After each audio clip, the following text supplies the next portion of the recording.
And hello, everyone, and welcome to another scene for Edessa, the Dark Crusade. And we set this scene with, in Omar Shadid's shop, where Irene just walks in and kind of starts looking around in the store. Um, she is probably asking like a shopkeeper to, show her like the jewelry selection that they may have. And she just starts browsing through like rings, necklaces. I don't know what the word is, but like headpieces, like diadems. I don't know if you say it like that in English. Um, tiaras. That's the word. Yeah. So she's sort of kind of looking for something special. Yeah. Whoever wants to look with her, like over her shoulder all of a sudden, can definitely jump in. As she's browsing and picking up a chain, looking at it and putting it back again.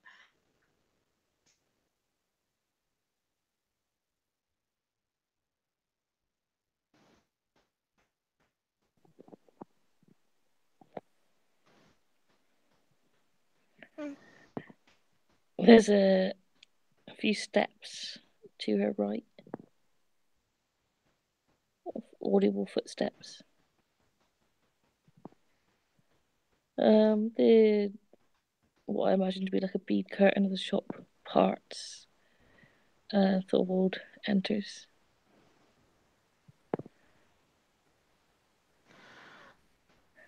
Madeline follows very close behind him.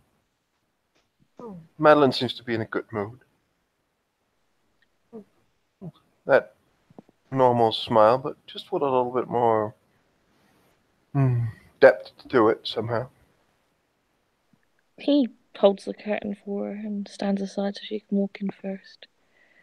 Though his eyes do cast to Irene, and if he catches her eye, he'll smile and bow his head to her.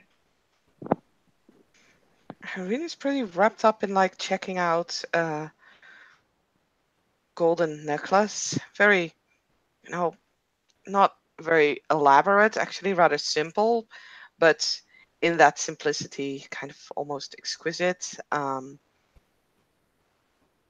she's just holding it up and like holding it in front of herself and just checking out. And she seems to be pretty wrapped up with that. It's almost, I mean, I wouldn't say it's Toreador-esque, but it's getting close to that.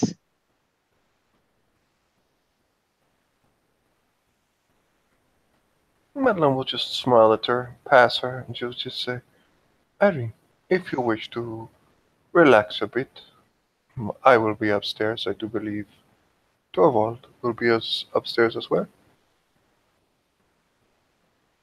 Irene will look up and will try to hide the surprise on her face.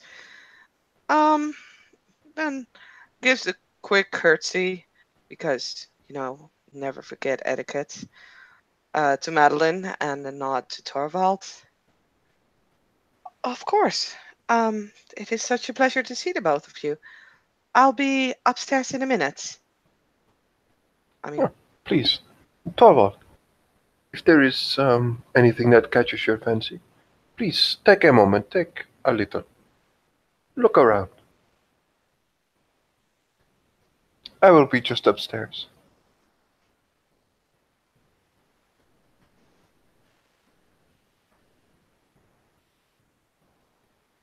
And yeah, she's just will just by herself go up the stairs. He watches her for a few moments and then turns his attention to the shop. He's quite more impressively dressed than the previous time Irene saw him. Now he's wearing sort of more expensive clothing of sort of casual mercantile type and um, gold beads in his beard, a couple of gold rings on his fingers. But you do catch the glint of a sword at his hip. as he idly sort of looks through the items in the shop with notably less interest than Irene's showing. I mean, Irene is looking specifically like at jewelry. There's much more in this shop, as far as I know. um, and yeah, Irene is like laying the necklace aside and will reach for like a headband, a very simple small band that she can like wear. It rests on her forehead. It's basically the same color, and she'll like check that out and then lays it next to the necklace, compares the two of them, and nods, satisfied. And yeah, lets the shopkeeper kind of wrap them up in a way. Not quite sure if they do that in these times, but something like that. And she'll pay for them. And yeah, she seems like very pleased, glowing almost. He smiles at her. A special occasion? Yes, yes. He nods. I'm glad to see you well after our last encounter. Likewise, it was a couple of intriguing nights, and with very sad results. But perhaps we should not discuss those here. Yes, I do believe my mistress is awaiting you upstairs when you're finished with your transactions. Indeed. And she'll like take the jewelry and yeah, she'll nod again to Torvald. Not quite sure if he's gonna follow or if he's gonna stay down, and she'll walk up. He stays downstairs for a moment. Irene will knock on the door of the room. Um, Perhaps Madeline might not be there alone, and she wouldn't want to simply barge in and intrude on any kind of conversation. Hmm. Madeline is alone for the moment. She's reading. Um, but as you enter, she will just, put a bookmark in the book and just close it. And she'll just, ah, done with your shopping? Yes, Lady Madeline. Hmm. I will continue to try to make you say Madeline is quite enough. I am not of noble birth. But you are many years my elder, and in our society that is basically the same. Hmm. Suppose that is true. But then you could call me, if you insisted on titles, Elder Madeline or Ancilla Madeline. Or... I think it is. One thing is to grow older. Another thing is to use a word like lady. Has certain hmm, other things attached. But regardless, please come, sit. As you wish. And Irene thinks for a few seconds. My seneschal.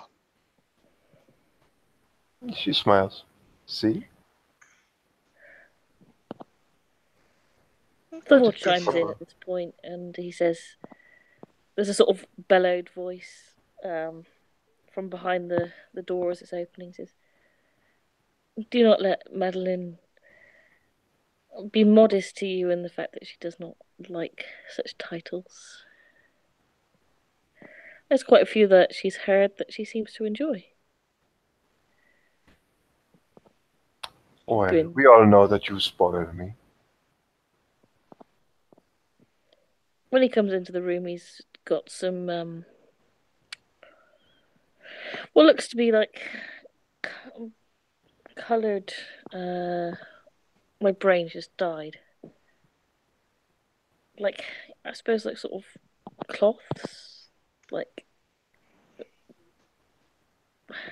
brain.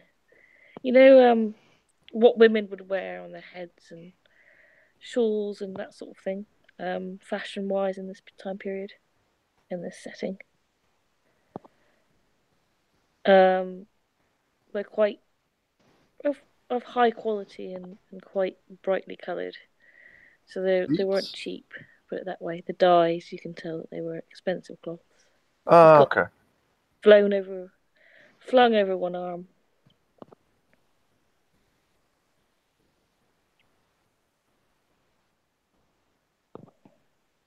Hmm.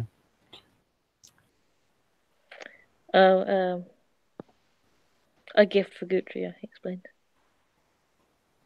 Oh. Hmm. She just seems to just hold eye contact with him for a little while longer than you would expect. She just says, well, as long as you think she has deserved it.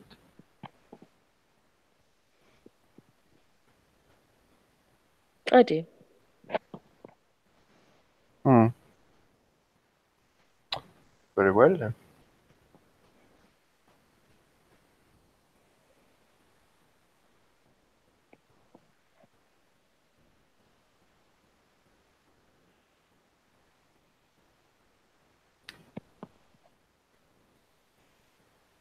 Madeline just seems to just have a little bit of a pause before she just turns around and just gets to or speaks to Irene again. She would just say, "So this is done. There's one more thing for you that you do not have to worry about. That is good. So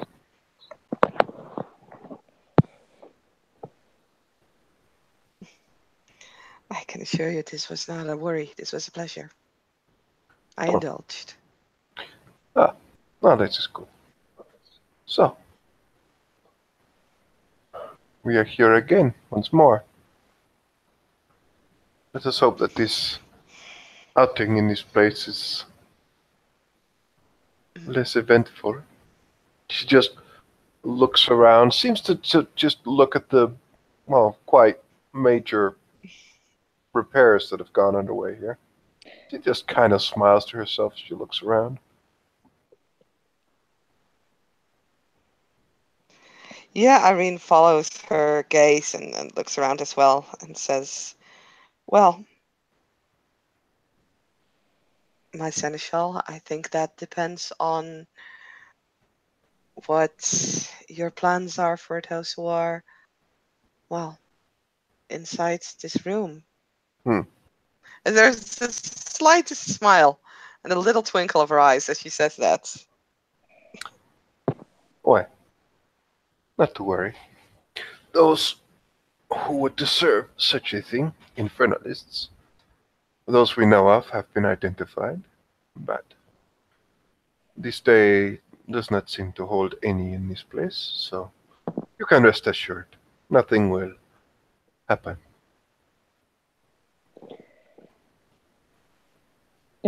I remember the last time you said that. I find that sentence foreboding these nights. Hmm. One should never blind oneself.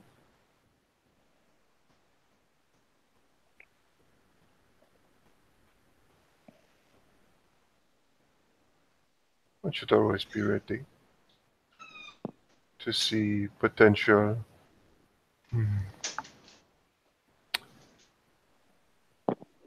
Dangers come one's way.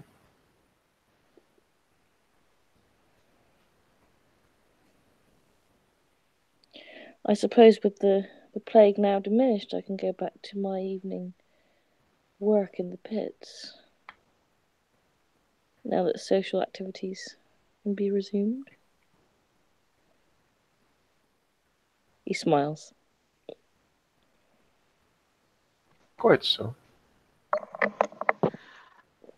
With all due respect, I say that given the current situation, social activities being resumed is something, well, might be something of a problem. Oh? I mean, again, with respect, we can sit here and talk, but we all know that there will be major changes to the city anytime soon now. Without a prince, a sheriff, and now I've heard even the keeper of Elysium is gone. And you will keep her I will be would found say, in time.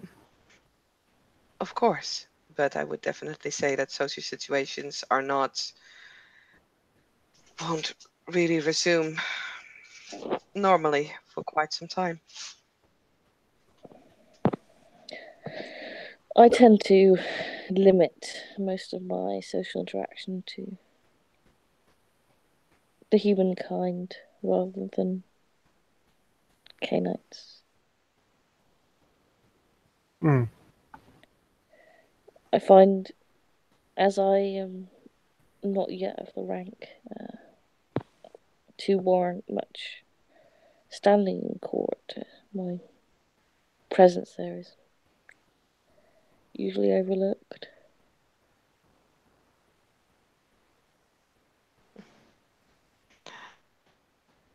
You have a status. You are a neonate, if I am correct.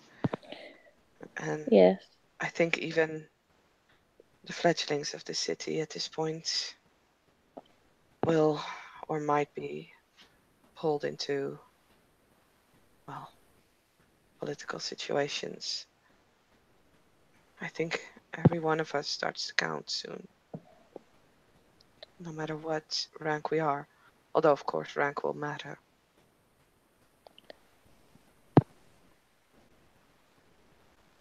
do you ever see other members of my clan in the city walls? I seem to be the only one that frequents.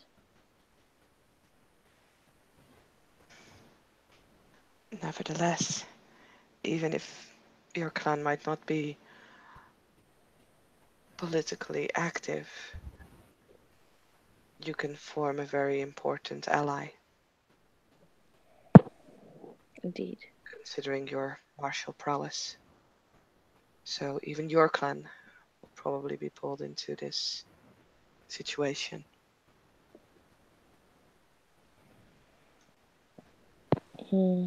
I am pulled where my hands are bound. He smiles.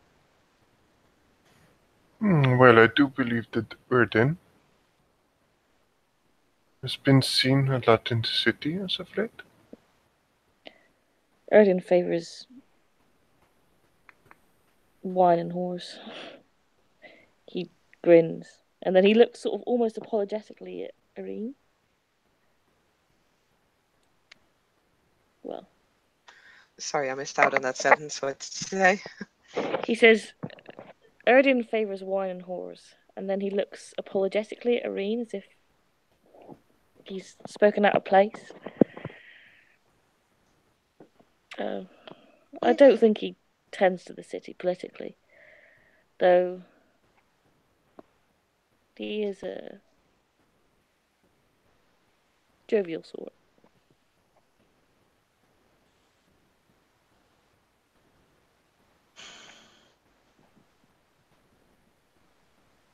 I can only hope that this matter will be resolved quickly. I don't think the city needs or can.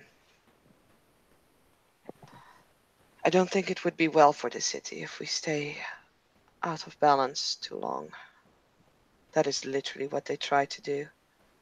That is why they attacked us the way they did, is to create chaos, to create imbalance. There seemed to be some sort of Sooner we restore that. grudge with the prince.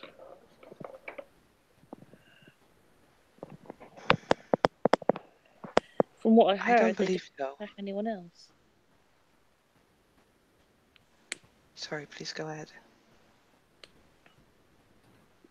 From what I hear, they didn't attack anyone else.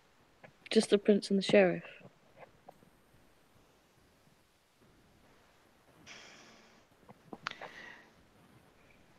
That's what I heard as well. I wasn't actually present. But I am pretty sure that their goal, their end game, is not the city. The prince may have been a thorn in their side, but they are trying to achieve a larger goal. And sure, the conflict here at the palace was part of that. But it was definitely not.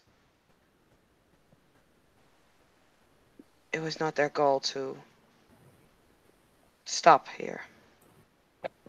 I'm afraid they will continue. May it not be here, then it will be in surrounding areas. I've heard rumours of groups of Canaanites trying to unite under one banner, take over different provinces.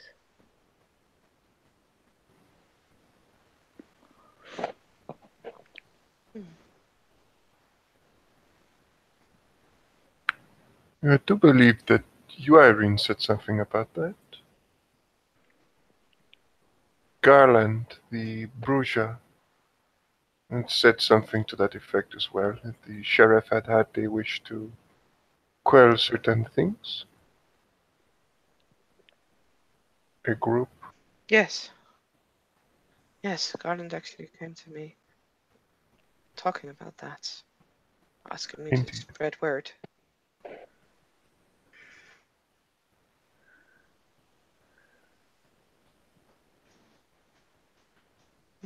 Me and of all people,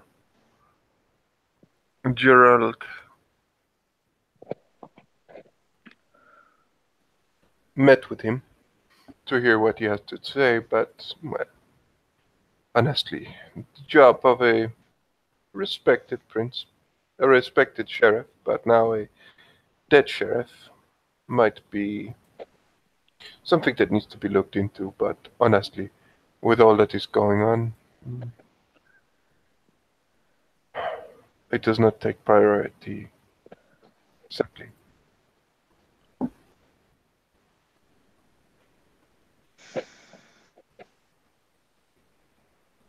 There's no point striking out from a sinking ship. I agree.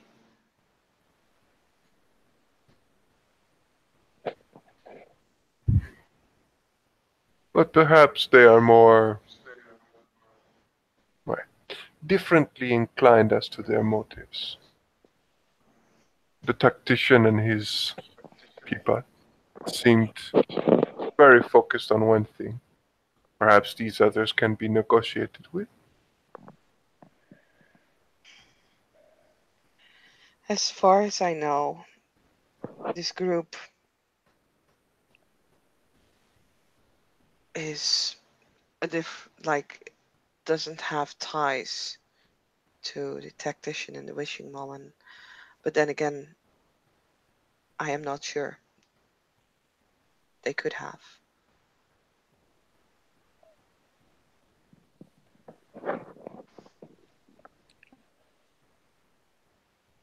Question is, well,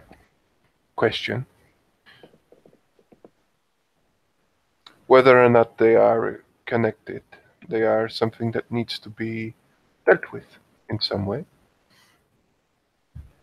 I agree. At some point. S- It will just not be the first. Mm, Same goes for the hunters. How is it decided who becomes prince when the previous prince has fallen? Madeline just smiles. She doesn't say anything right away. I've never been in a city where there hasn't been an established prince. Mm. Well, back in the day, the prince over the entire Holy Land dictated that we had to find one, and then there was a cast a vote about by all the recognized members of the city, of all of the clans. The one who got the most recognitions from everyone was selected as prince, with mm, certain restrictions placed upon him, given the fact that,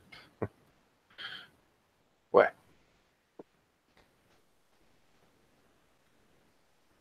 when someone controls the entire Holy Land, of course, there will be certain stipulations. When they command you to take something, well, they put very many restrictions on you and make very certain that you do certain things in a certain way. But now that it decides its own, I am quite certain it will be a interesting couple of weeks, months. Who knows?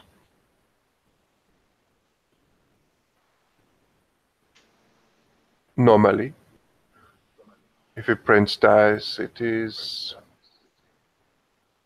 the person with the most influence, the person with the most sway in the city that is recognized.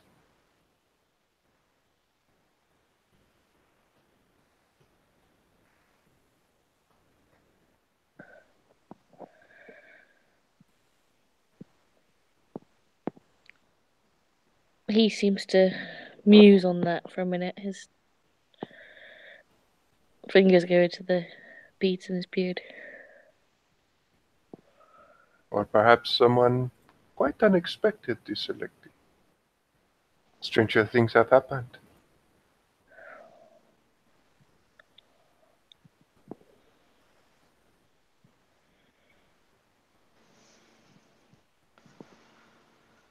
The sooner as it's done, the better. I don't like this chaos.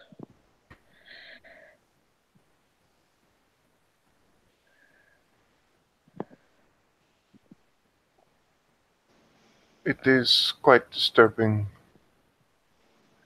quite disrupting for, well, almost any kind of normal business for our kind. That much is certain.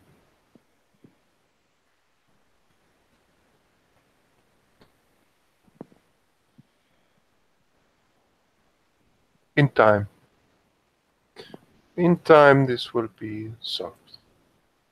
No question. We will have a new prince, and hopefully, order will return. Hmm. I do believe that the fact that the plague might have been diminished greatly with our extermination of those rats, well, will help in stabilizing the city. The availability of blood and the more easy access to it is one of the things that have made the most of this situation so problematic.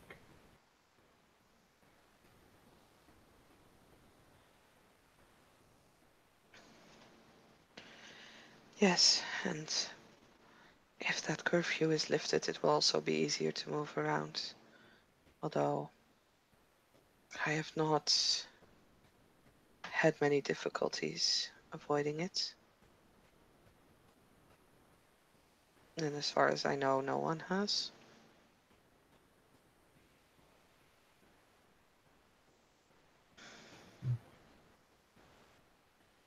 We'll need to decide on this curfew pretty soon. Well, I would expect hmm, perhaps even a conclave to be called soon. An open discussion about exactly what is going to happen, and if I did not know better, I would guess the claimants or people who would seek the princedom would debate, talk, discuss, and a prince would be found.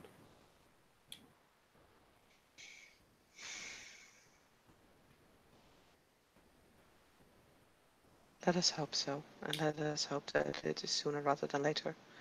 I think there are too many things going on in the city and outside of it to remain without a prince for too long. Hmm. Or a sheriff for that matter. Well, the two of us can rest a bit easier in general. Mm, We, of after all, course. have a prince. There's a smile on Irene's face. That we do.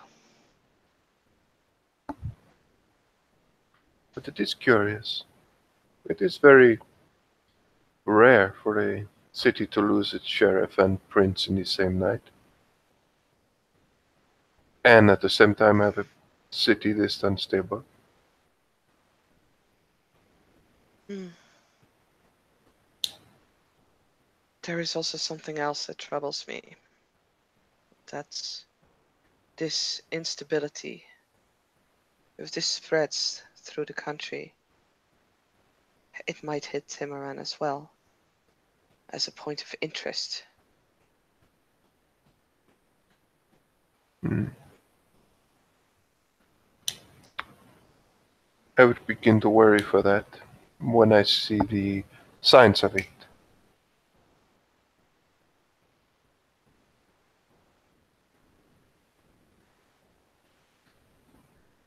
No, thus far I have not seen any real concrete signs of that being a problem, but it might be.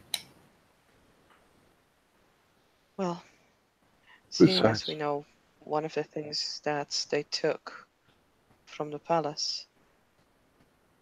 She looks definitely meaningful at Madeline.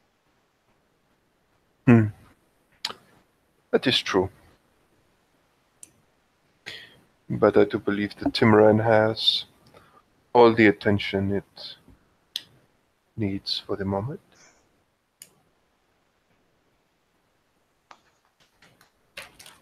It is still quiet, and let's just hope that it remains that way.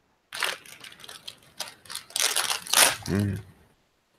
Hope is a somewhat small and fragile thing sometimes, but we can always hope. Small and fragile it is, but it is also a very powerful weapon against despair.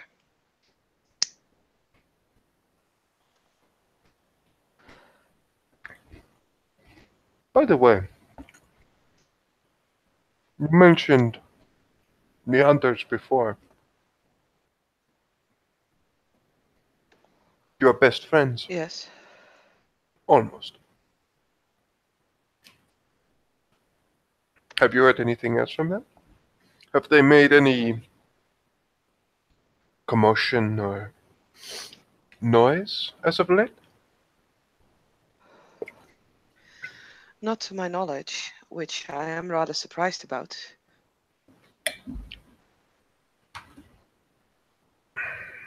At some point, you will have to answer. You will have to answer me how you got away from them. Hmm, I was let go. It is no Truly. secret. Truly.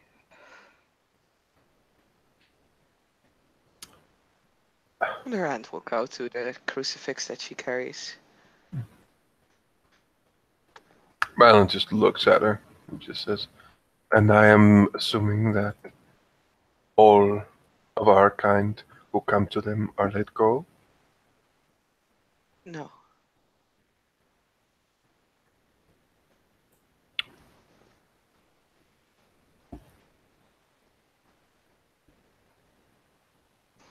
I was allowed to take one of them with me.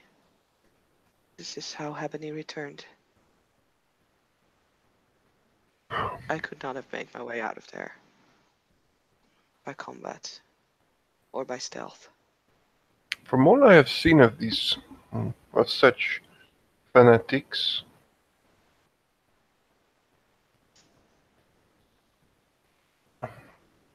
conversation and such, any sort of leniency towards our kind does not seem to be mm, in their purview. Indeed, it does not. And yet they shown And you. I am sure that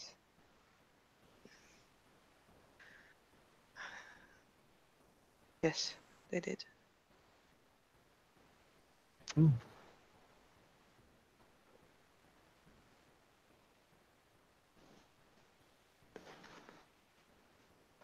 it is interesting. Perhaps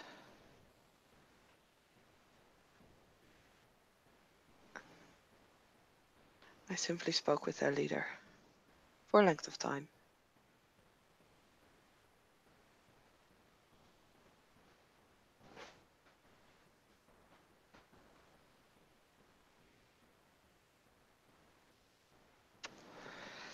I tried to bargain for the lives of the others that were captured. But unfortunately,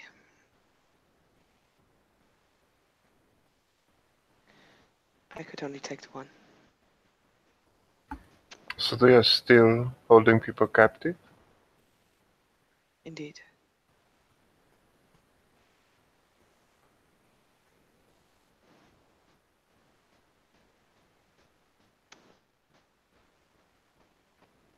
That is very concerning indeed.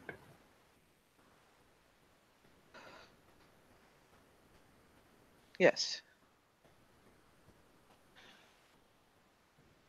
I have given thought about going back there, but I do not think they would let me go a second time.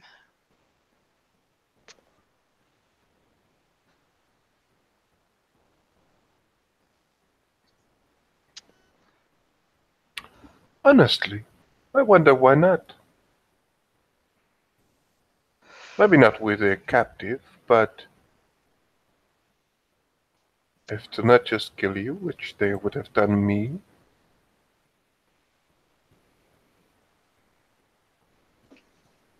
why would they not perhaps let you go again?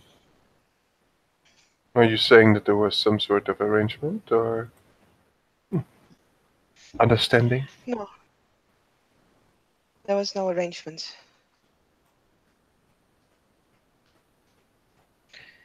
They did try to get me to choose their side over that of ours.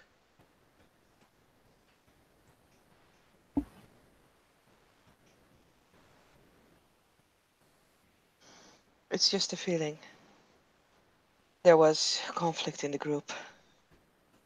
Many did not agree to let me go, let alone send out one of their prisoners with me. Many of them think of nothing but killing our kind. Their leader is different, but not by much.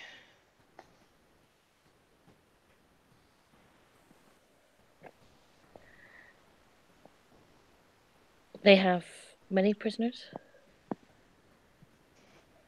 At least 3 more that I know of.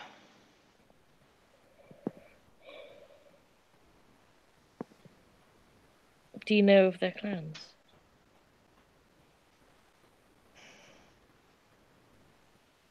There was a toreador there.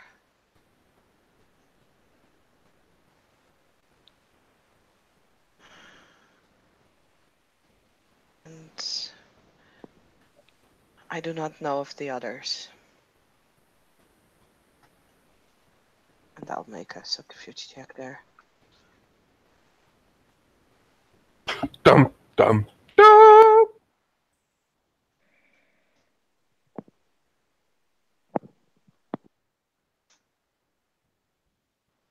2 successes. That is what?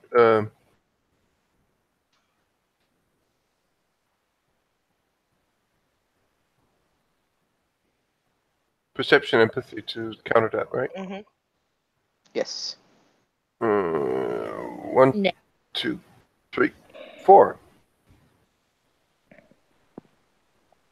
Okay. Yeah, Madeline can tell that Irene is her holding certain info behind.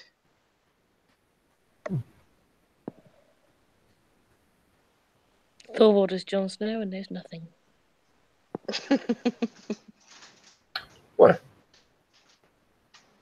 we can hope that this situation, as well as all the others, will be resolved as quickly as possible. He looks at the crucifix for a few moments.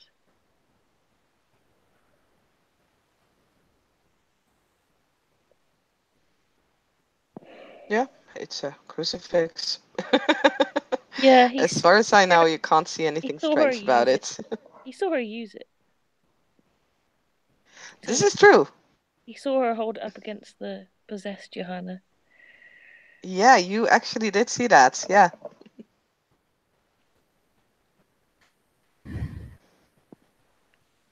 Strange.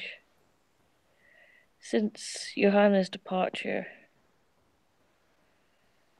and her former home has been reduced to nothing but rubble, there's been people picking around the remains. I wonder what they could be looking for. I haven't dared get close enough to ask them, in case they were hunters.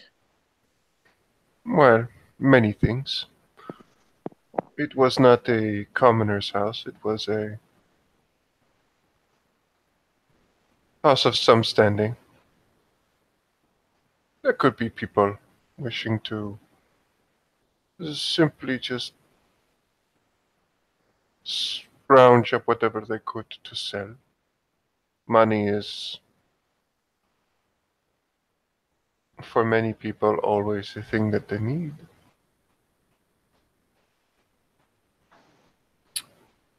But it could also be hunters wanting more information, seeing if they can find something that would clue them into, well, a little bit more about Joanna herself or something regarding our kind. Who knows? Or both.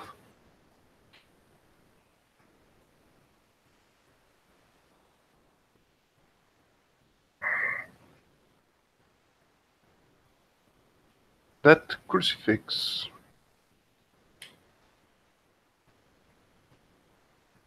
was that Yes. given to you by them or by our prince?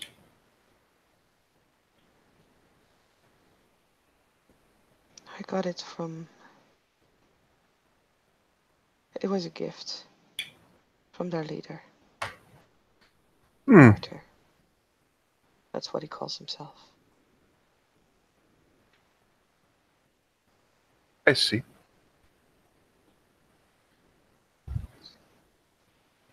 Sentimental value? Sorry, what? Is it of sentimental value?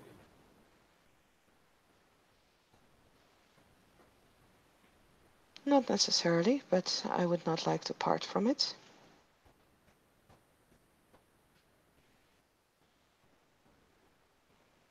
Helen just looks at Torvald again. She probably picked up something and she just. Did he. She looks at it and just. May I. May I? As she just. Her hand just comes closer. He, Thorvald, as she does that, Thorvald reaches out and grabs Madeline's hand. She just looks at Thorvald and just stops and just says, "Ah, I see." She looks at Irene. It does not seem to bother you very much. Yeah, even Irene looks kind of surprised when, Torvald intervenes. And she's like, He doesn't know yeah, any better. As far as he's concerned, he held it up against the vampire Johanna, and it did something. fair enough. Yeah, Madeline just looks at Torvald and just says, "He's quite all right. If nothing else, it will be a lesson." She just smiles at him. "May I?" Reluctantly, he Of retracts course. his fingers. You'll see that Madeline, like, very carefully just touches it with one finger.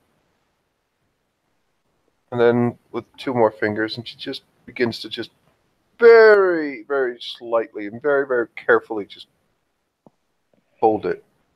That is strange. I would have thought. I have heard stories, you see. She just looks at her hand. There is nothing there, and she just says, "Well, I had heard stories, but you can hold it without problems."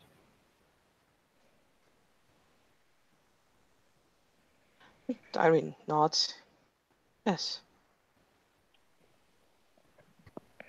For a few moments, you get the feeling that if Thorvald was human, you'd probably see all the colour drain out of his face when Madeline's gently touching the crucifix. But as he sees that nothing happens, he sort of relaxes a little bit.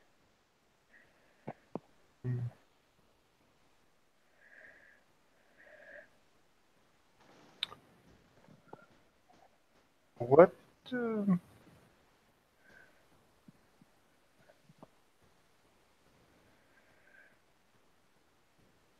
she looks again at Torvald. She looks around, sees there's no one else around that she can see. And she would just say, "What makes you think that this would burn me, I wonder?" He looks at Irene.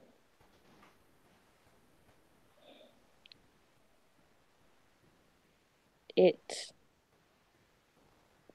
did something to Johanna when she was possessed.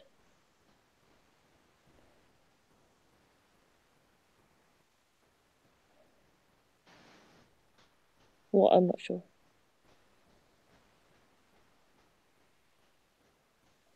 Hmm. She just looks to Irene and just like almost as if she's waiting for "please explain," but well, almost. As she just looks at her and just says, um, "Do you know of anything that might explain this?" You see, I have heard stories of the hunters. Why, anything that they have designed is quite problematic for us to even come near, let alone touch.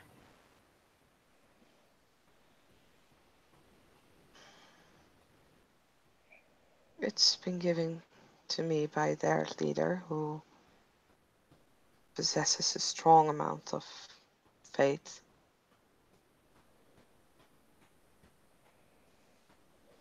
I I am not sure of what it does.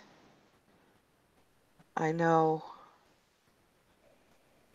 some canites cannot come close to it without feeling ill. And I know it scared the thing inside Johanna. Other than that, I do not believe it does anything in particular. Hmm.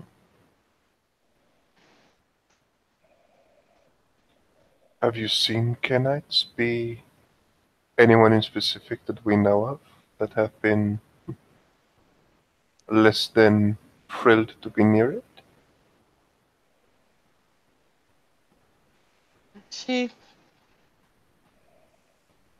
mm,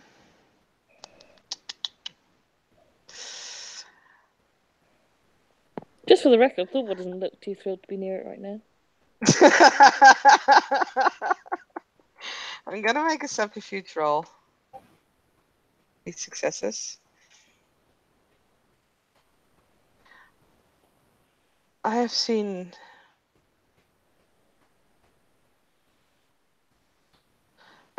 some. Defender wins.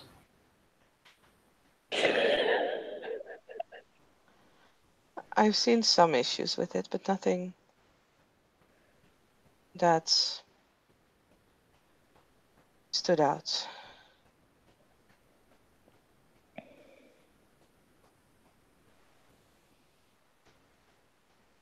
Well, but it was effective against the beast that was not Johanna's, what shall we call it, normal beast, but whatever had possessed her. Indeed.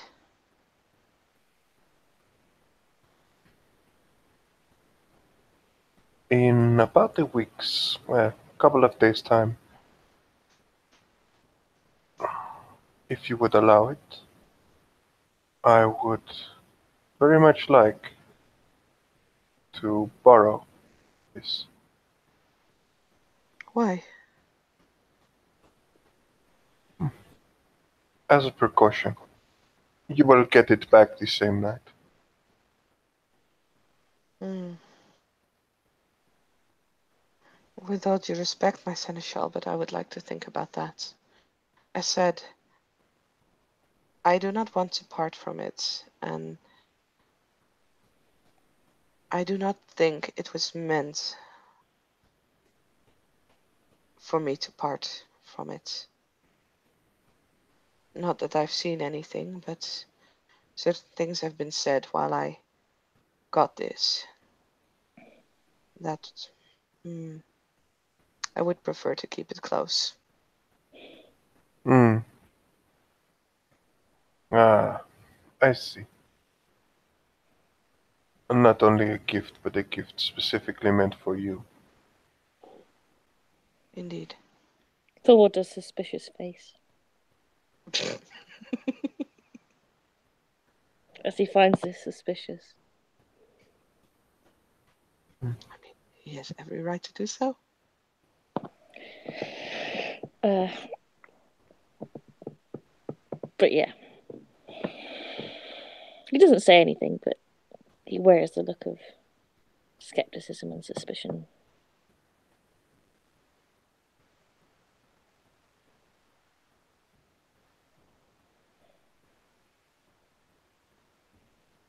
But he's quite happy that Madeline would be carrying the damn thing around.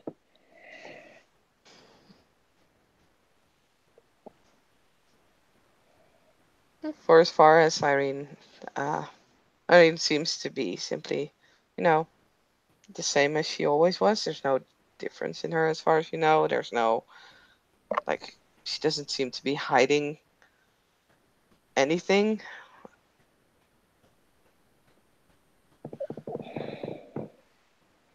Madeline just seems to just consider Irene for, like, a time and she just sits there. She just looks at her and just nods at the end. She just goes, well, depending on certain circumstances, I might not need it, but the thing is, I might be coming to a. There is a situation I need to look at that might make use of that. If it would work with my position, of course. Mm. Perhaps, if it is possible, I could accompany you.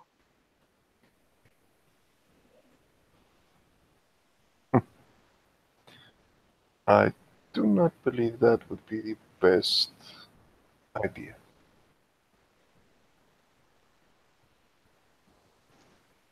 She nods. I see. Besides, you don't need a hunter's relic. You have me to protect you in that endeavour. That is true. That is true. And Madeline just goes over to Torvald, just kind of smiles to him and just nods at him. She just seems to like be in quite deep thought, actually. Uh-oh. As she, Bring what? out the snakes! Sorry. No, no, no, no, no. As she's just, yeah, it's just. Like if it is by his faith, I have been told that whoever touches it is bound to be burned quite severely, but not only are you able to, but me as well. And I do not feel. Sorry, I've just got this image now of everyone in the court just like gingerly going up to touch the crucifix, just to see like what would happen if anyone gets burnt at all. Mm. No, no, like Madeline just sits down and just seems to like quite a few things are just going through her mind. It seems.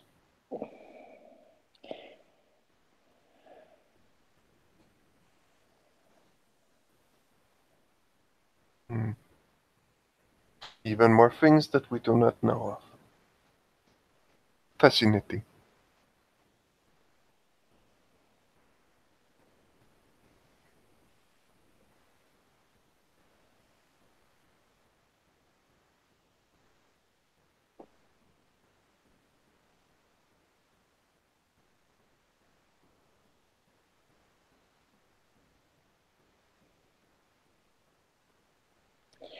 It strikes to reason that you could, if you were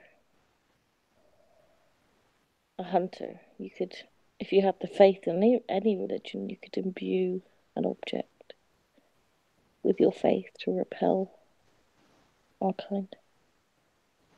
But yet, I am not repelled. And Irene is not. So, what is the purpose of this object? It seems to me suspicious that they would want to give you, an enemy of their cause, a gift that you Mm. feel unable to part with.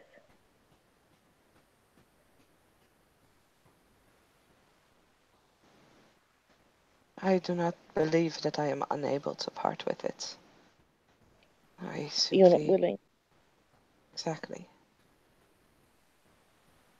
But if it would ease your mind somewhat, Sir Torvald, I have given it away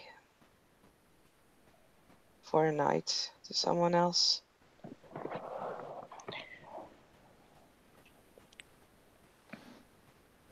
if that would prove that I can actually part with it. And she'll You need actually take it off and like hand it over to Madeline for just just to hold for a bit. She'll he take a few holds his steps he holds his away. out towards Irene, like in a sort of no need gesture. He says, "You need nothing to prove to me, Irene. I'm not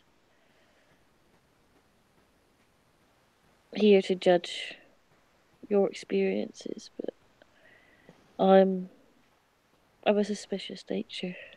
It is just my way. It is the way I see to protect my kind, our kind.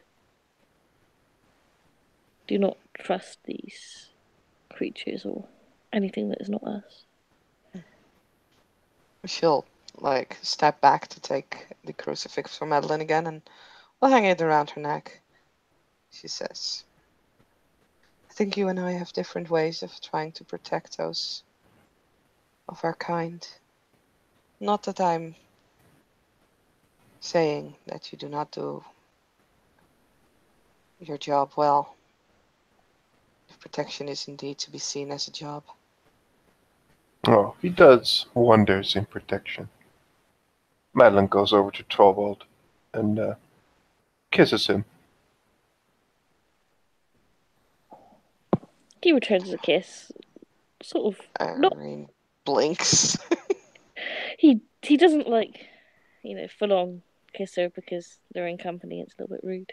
He's good mannered, but he does return the kiss. And then he says, "Trust me, if I thought that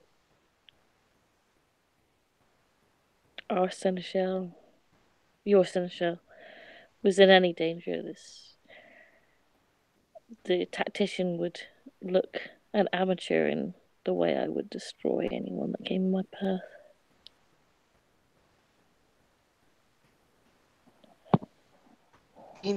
Irene is not a sarcastic person, but she does raise an eyebrow at that. Like, I mean, there is trust in your own capabilities, and there's like over trusting them if you compare yourself to the tactician. But so yeah, she'll raise an eyebrow, but she won't make a comment on it. She doesn't When he want says to. that, there's kind of like a fiery look in his eye. It's probably a comment more out of passion than arrogance. We Mm. would assume. Well, like I said, there's the eyebrow raise, but she won't comment.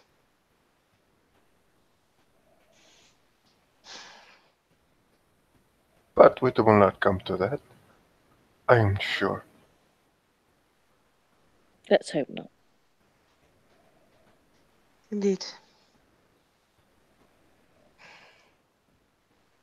One of the reasons why I would be hesitant to part with it, my seneschal, would be that the martyr, the leader of the hunters, has told me, and I am not quite sure how true this is, that I can use this to ask for their aid.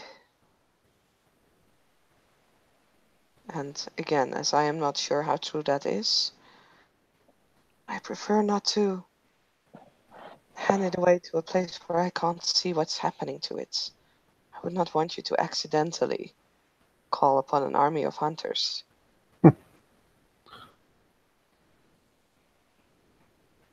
Well, I appreciate that. I do believe, by what you have described, it would be most likely only you that would be able to call on them. Perhaps a symbol of sanctuary. Perhaps indeed, the thought had crossed my mind to call them to aid If us in our I battle. borrow it, I will not call upon any higher or lower people for help, especially not hunters. That I can promise you. I don't even truly know how it would work. So, therefore, I am indeed reluctant. But As I said, I will think of it. Just give me a few nights.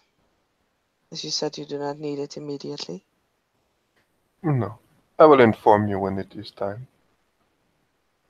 I merely wish to say it, so that you have time to consider it. I will. Thank you for allowing me the option. Of course.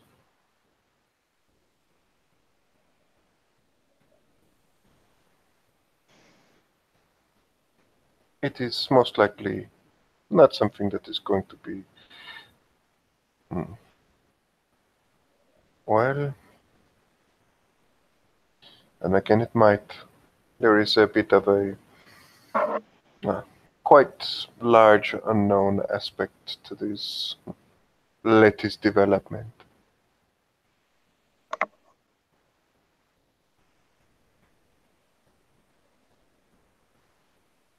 Is there anything I can help you with besides the crucifix?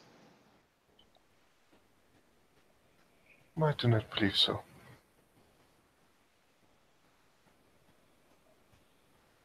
I see.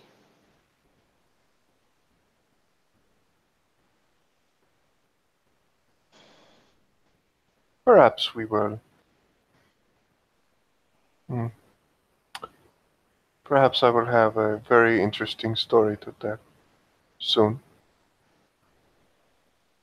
Maybe. I will look forward to hear it. Or maybe not. It very much depends if what Paul and I find. It might not be to your liking what we find. I think many things that are happening in the city right now would not be to my liking if I find out. Hmm. By most likely, she is about to say something, and she just looks at you, just like slightly shakes her head a bit, and she just says, "These are troubling times indeed."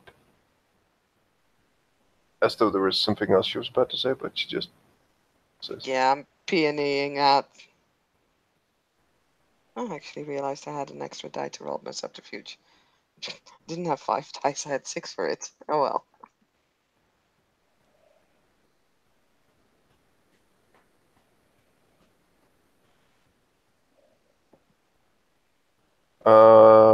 boom, boom, boom, boom.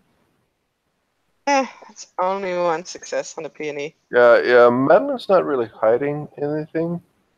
It doesn't seem to necessarily be like more trouble. Like, yeah, it could be a problem, but it could also be something else that you wouldn't like, but for quite different reasons. She seems to have a smug smile on her face.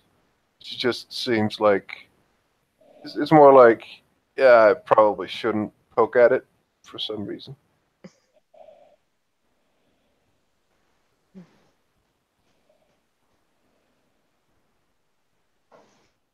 She'll just nod.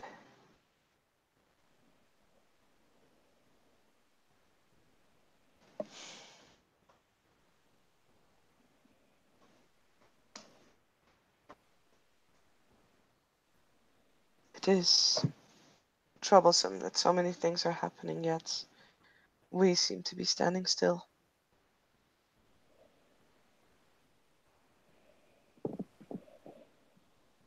I do not know about you, but I do not believe that any of us are standing still.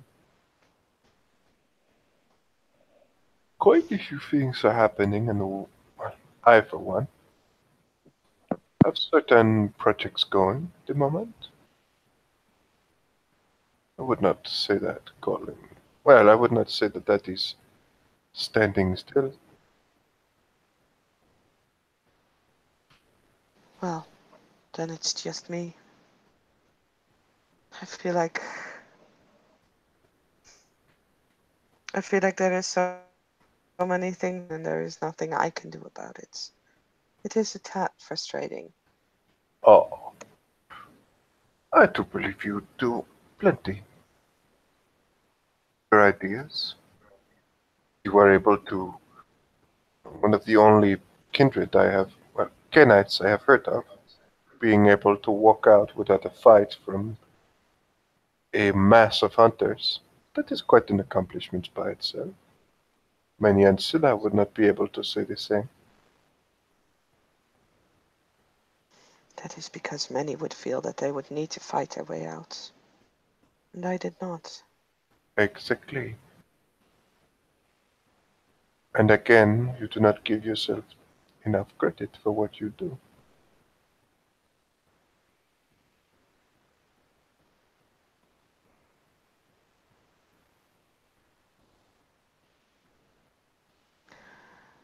I do not feel like I am not giving myself enough credits.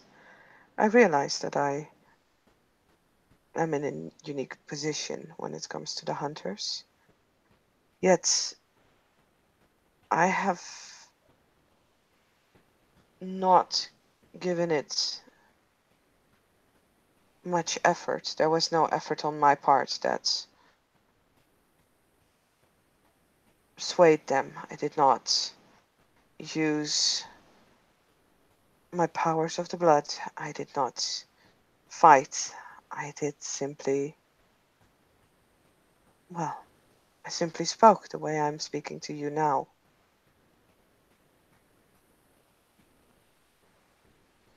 Mhm. You were allowed to speak.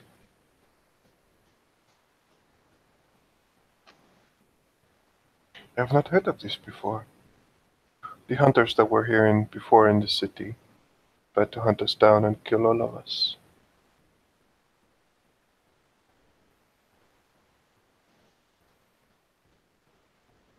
We were not in the habit of talking, discussing, debating. No,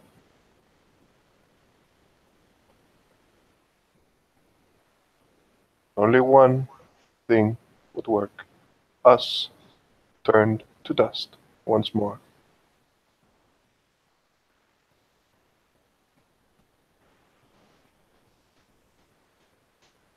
I think the same still counts.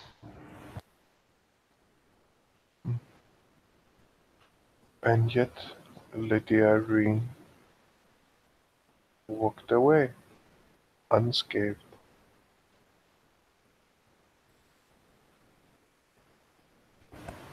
This seems like the perfect tense moment to make an inappropriate appearance. Please do so. And as such, I will do so. Because dear Mina, wearing a slightly altered, but still recognizable face, will make her way into Omar's shop, by now well known to Omar, and if nothing else, carrying along Alonzo tucked under an arm, which serves as identification enough in most circles. And she will tromp up to this floor where all of the chit chat goes on, and will fling open the door with her usual gusto because there's nothing to shatter a serious moment like a Malkavian slamming open the door and essentially going, "I'm here! Yes!" So yeah, she flicks open the door, but not like slamming it open, but definitely just kind of does it enough to be a little loud, just a little jarring, especially when things have gotten so kind of close and thoughtful. And thus, totally blonde, totally not Mina, and her little dog too, enter the scene. Thor stands up. Good evening. It has been a while, Mina. Good to see you again. It has. It's so hard to get out anymore. Puts on a bit of a pout and goes ahead and flicks the door shut behind her. More quietly, because she is capable of doing things at a reasonable pace when she feels like it. Hmm. I would not think that you would have any trouble getting around. Well, I'm rather in high demand these days. And she like fans herself as though, it's not that she's worth a fuck ton of money with her normal face on. Hmm. Just so popular anymore. Hard for a girl to do her work. Oh, that is true.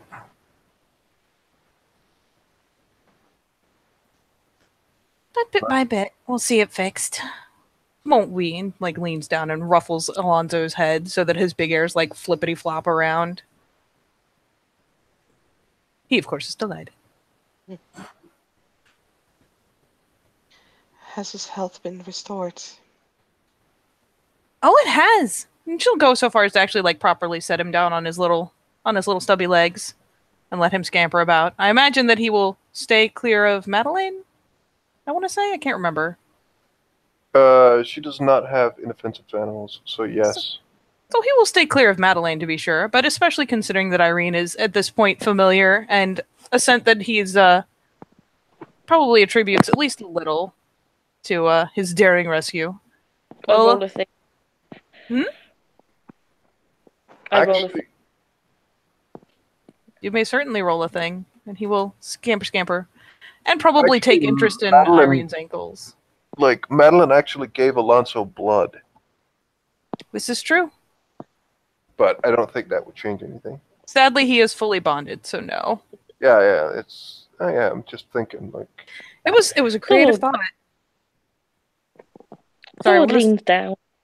He's kind of he's standing up. He stands up politely when Mina enters the room, like as you would when a lady enters. Once she sort of like ingratiated herself, he bows his head to her and then goes down onto one knee. And when Alonso comes out, and he kind of makes this sort of he looks at the dog and he makes this kind of like kind of sound. And he can talk to Alonso. How delightful. That should be interesting. And he basically just says, "Well met, Alonso."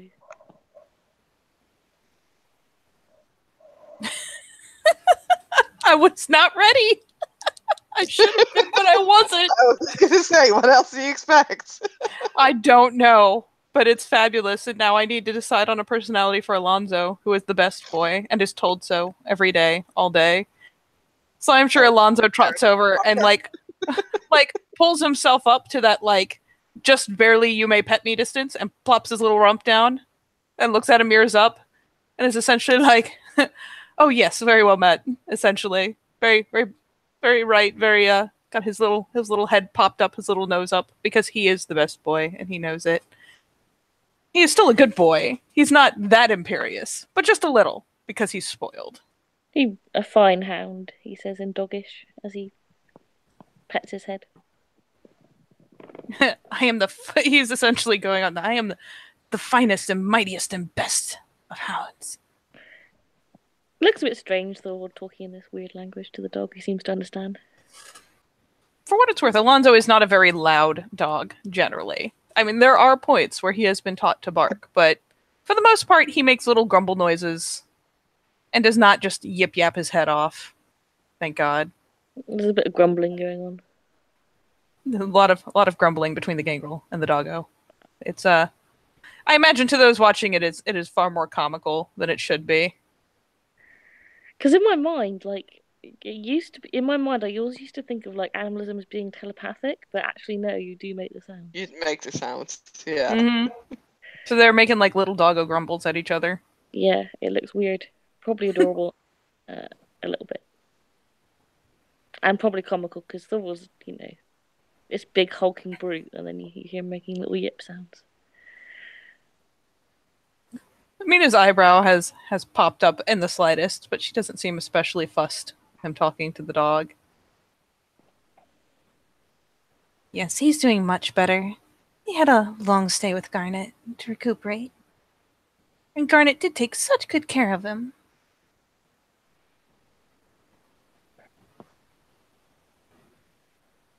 I mean, luckily Irene didn't see Garnet fleeing and leaving the dog behind, so she's like, she'll nod. Well, that and let's face it, even if he fled and left the dog behind, the doggo still watched his ass and still got him out alive, so he owed the doggo. And let's face it, Garnet had the herd to do it, and I didn't. So, considering just how expensive it is to heal ag. Mhm. But yes, he is much better and in fine spirits again. I don't think he appreciates how much I leave him alone, but can't take any chances, can we?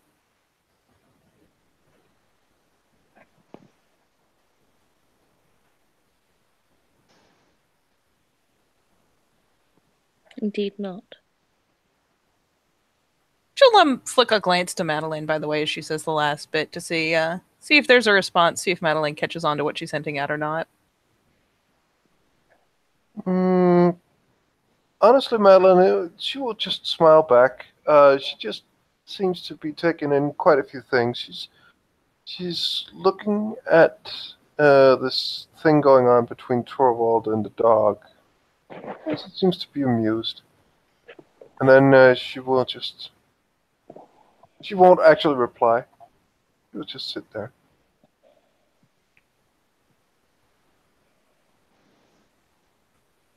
And while Mina is well aware that the dog is a dog, and the dog can only know so much, eventually, not too quickly in the conversation, but will eventually come to scoop him up and break off the grumble talk. If only because, well, Lonzo may be a doggo, but he knows how to get places, and can't have that now, can we?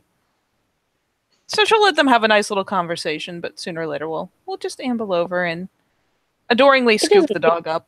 It doesn't go on for too long. It seems to be more like just casual greeting. Pleasant little exchange. Head pat. Oh, yep. And actually, for more comedy's sake, rather than that, we'll have Alonzo will have a little exchange, and then we'll be like, "I must away. I am needed," essentially, and we'll scamper off and start snuffling around the corners because he was used to rat this building the entire time it was under construction. So this is his job. Dun dun dun. So he takes to snuffling around the edges of the second floor. Potentially, if there are other rooms wandering out, snuffling through them as well. He's fairly well recognized here, so he shouldn't have any issue. Thorwald sits down again and leans back against the wall, looking satisfied with himself. So, in light of everything that's been happening, because so much has been happening, are we having fun yet?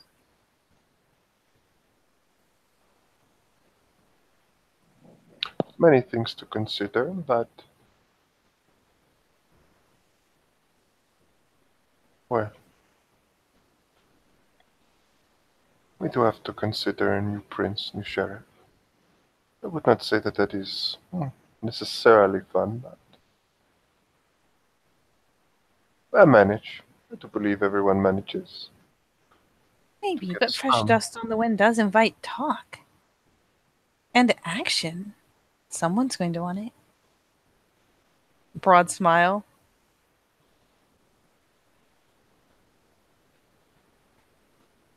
Anyone you know? Well, if I knew, I wouldn't be asking.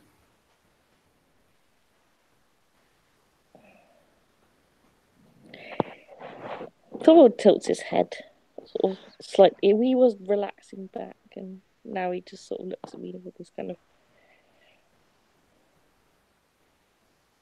She is at her usual 110%, by the way. He really doesn't know what to make of her. Yep, the lilting tones come with, like, tilts of head, playful smiles, too broad. Yeah, he really genuinely doesn't know what to make of her. It's kind of like his look reflects that.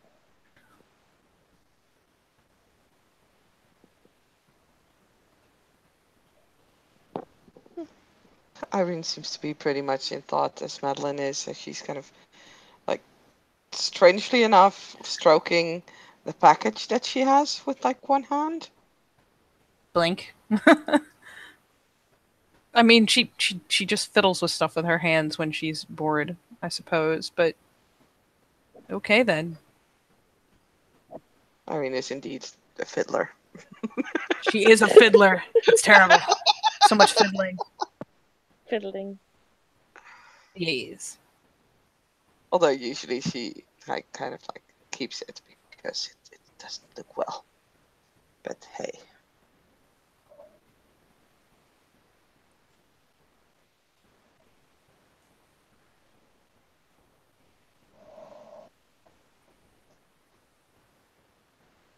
I just thought it was getting awfully normal again, in light of everything that's been happening.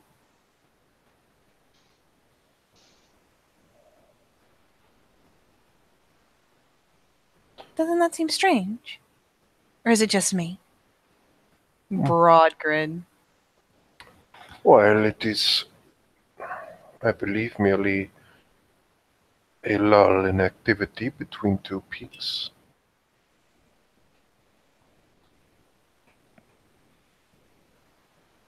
Soon there will be talks as to who will attain the princedom, who will get what positions. With the keeper of Elysium gone as well, a new one would have been found to do that. She just sits up. Perhaps you and Garnet can share the duty.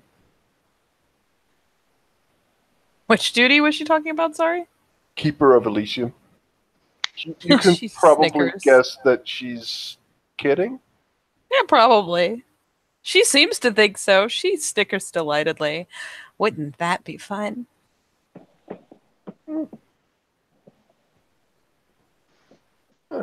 Garnet seems to be able to at least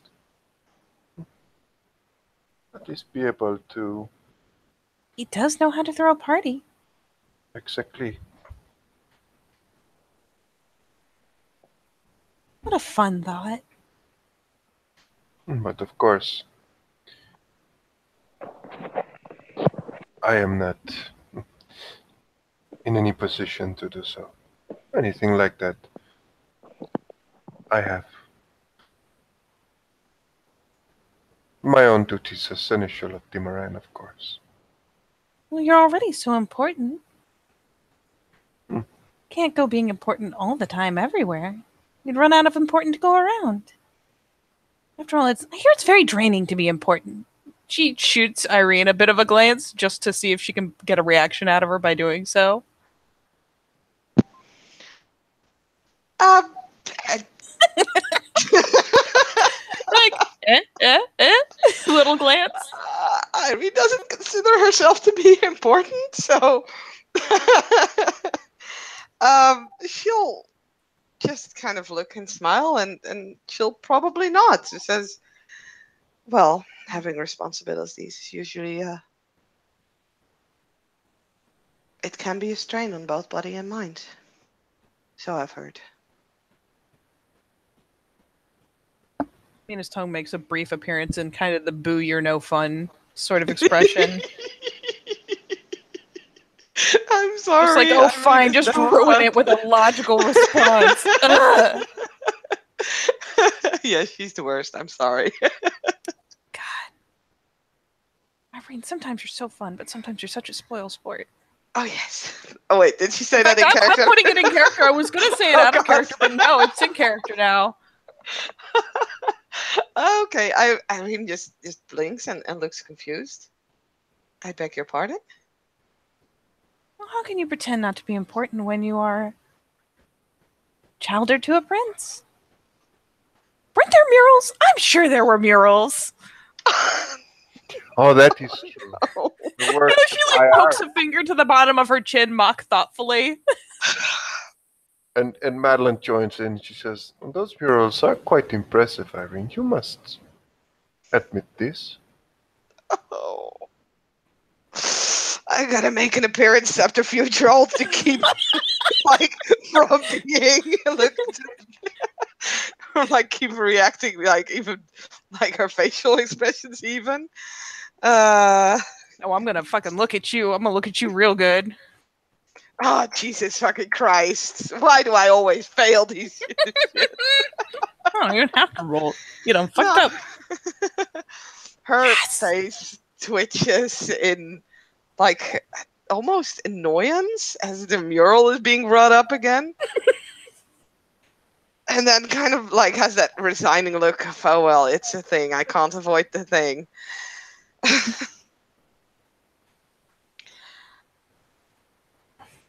I am sure that Ulrich. I beg your pardon, that Prince Ulrich is um will change this mural soon. See, first name basis. She's still grinning up a storm. She's obviously just poking fun for fun's sake.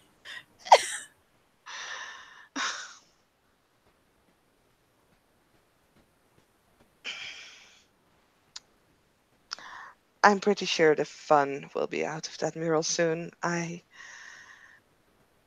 My prince has a rather interesting sense of humor.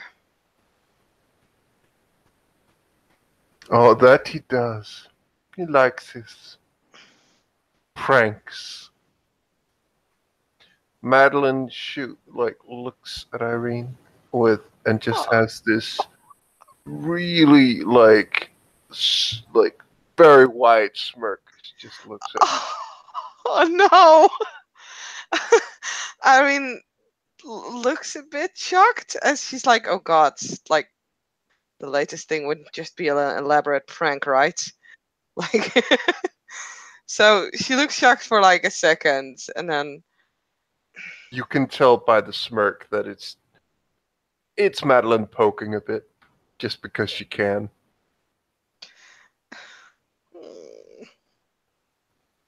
Irene doesn't understand humor sometimes. That's all I'm saying.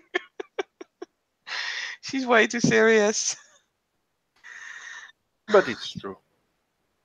She'll like again her hand kind of like starts stroking the package a bit more faster. Her hand kind of goes as she almost seems to be alarmed.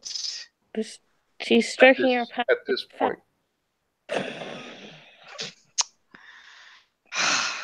Really? The package. Why is it called I mean, how do you call it then? the what? I mean, assuming it's a bundled up something or another, Yeah. it is a package.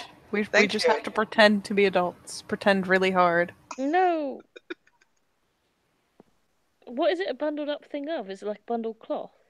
No, it's like a small. Yeah, it's cloth bundled up, but there's something inside. It's jewelry that Yeah. Irene has A bought. bundled cloth. Yeah, it's like wrapped. It sounds less ominous than the package. I don't know. God damn it. Madeline will just look at Irene and she will just say, well, he is a quite serious person. There was more of his humor on display earlier when I was seneschal in Edessa, but it does happen from time to time. I do believe the joke was on his other child as well. There was a mural of her as well, wasn't there? It was one with the both of us in it, yes. Oh, okay. Fine.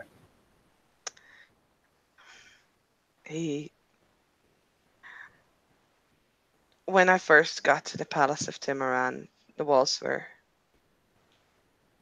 barren. There was nothing there. I suggested that he should invest in some art that would reflect how he as a prince would rule Timuran. The qualities that he feels are important. And I expected him to let a painting be made from himself in some sort of fashion that he could approve of. Instead, he decided to make a mural of his two children. Well,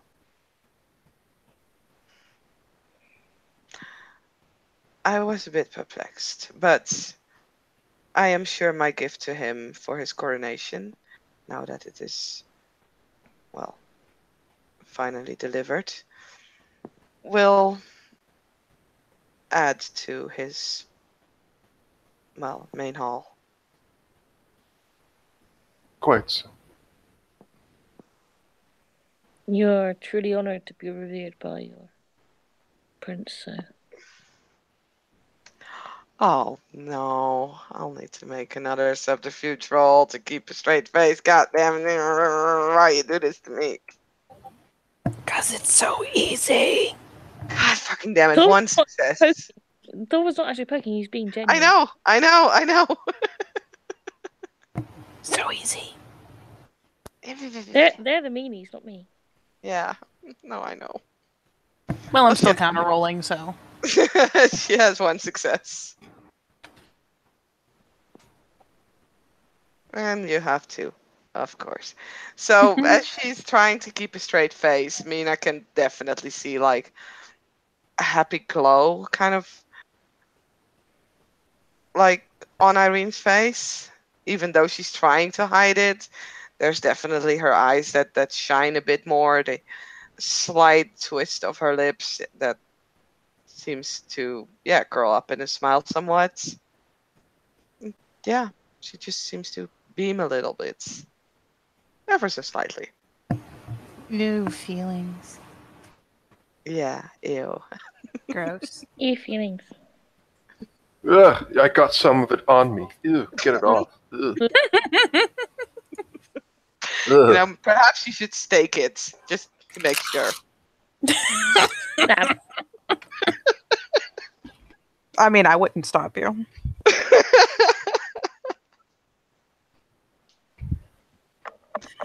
No, Honestly, this place in staking? Nope. you don't want to try again? It went so well last time. No. Listen. Probably get about the same result, really.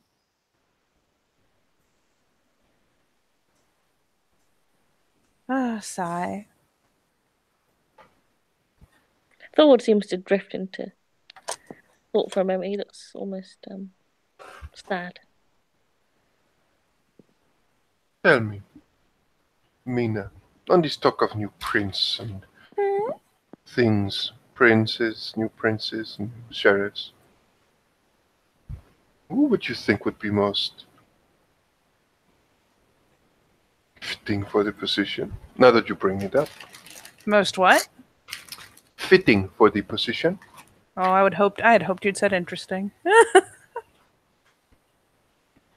And she kind of gives an idle hand wave, as though the thought is almost dull enough that she wants to brush it away. Oh, I'm sure the seneschal will step up or something like that. Isn't that how it usually goes?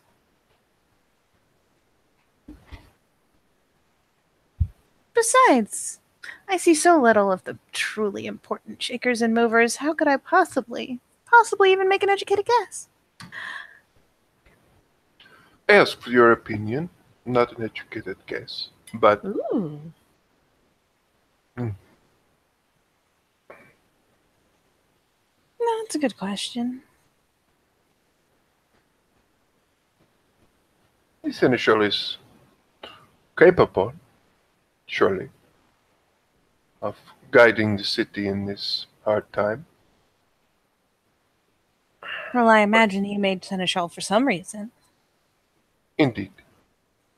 But there are many things to consider.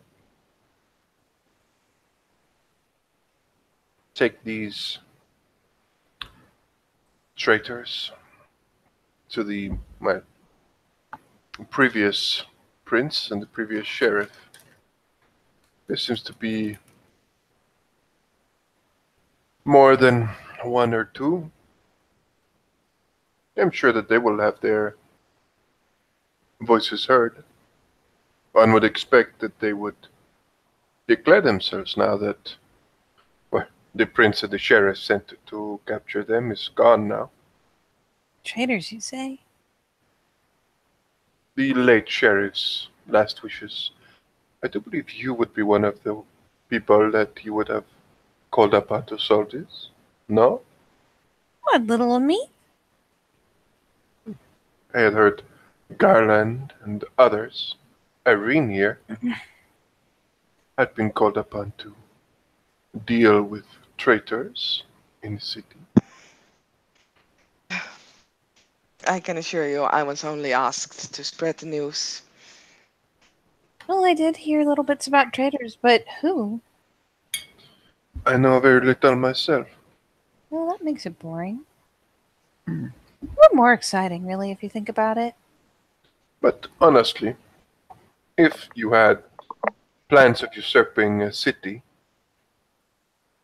it would probably be one of the best times to do so. When the sheriff and the prince are suddenly dead. Why not stake your claim now, when there is no one to directly oppose? It is much less dangerous to vent the fact that you wish to be prince or start a court. I Well, think we will hear maybe. more of them in the very near future. Well, you'd think that, but wouldn't that be a terrible game of chess if you just put one piece on the board at the very end?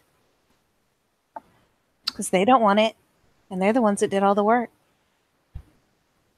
Oh, Wouldn't you normally have many, many pieces in place so that when you came asking, they would all say, "Oh, yes, what a lovely idea"?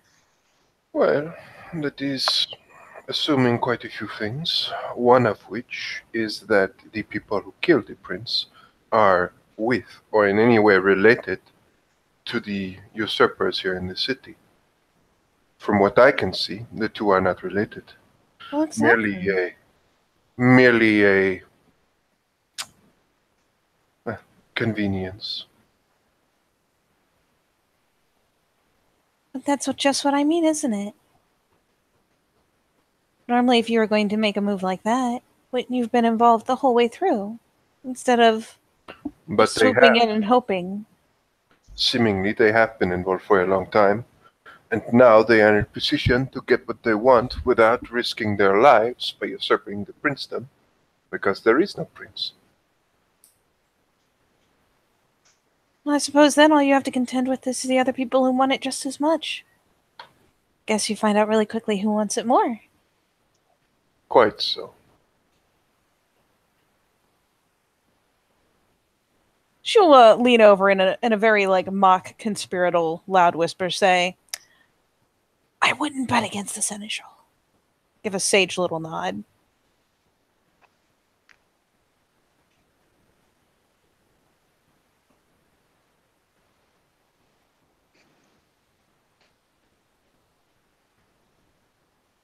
You will do what is in the best interest of all of the inhabitants of this city. Stabilize the city as soon as possible. Oh, I'm sure he will.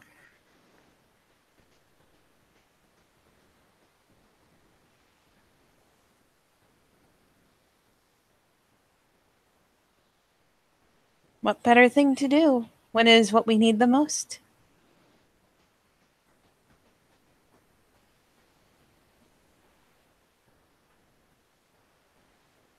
Hmm. The foundations have been crumbling for a while now. They need to be shored up.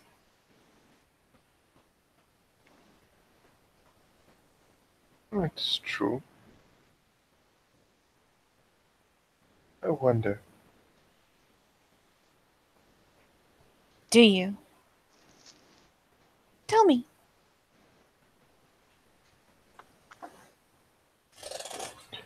I wonder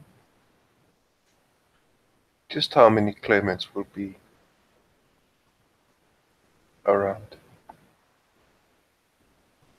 and if a conclave will be called. Hopefully enough to make it fun to watch. Well, I hope for your sake that you will not be called to take a stand or have any say in the matter. That would make it Aww. hard to watch from a distance if you were to be called into the middle of it. I can't think of a single canine I know who would ask the advice of a fledgling in such an important matter. That'd be quite silly. Not exactly what I meant. I very much doubt that Clan Octavian or Clangang will be consulted in the matter of who's going to be the next prince. Ooh, Mina picks up a finger and pokes it over her lips like, ooh, he said the thing, essentially. Just a little, like, teasing. Well, you will be involved if your clan is suddenly called to fight, and you suddenly.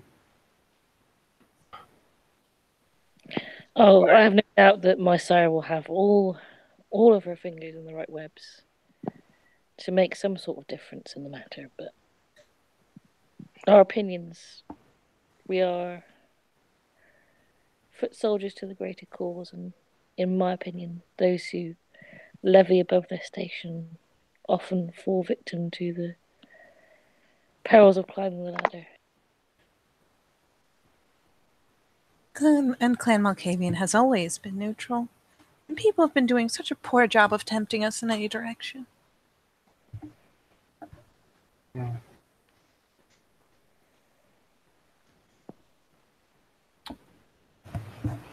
Note that by now her eyes are, like, glittering happily. He doesn't look like he, again, Thor doesn't look like he's saying any of this with any malice. He just seems to be speaking plainly.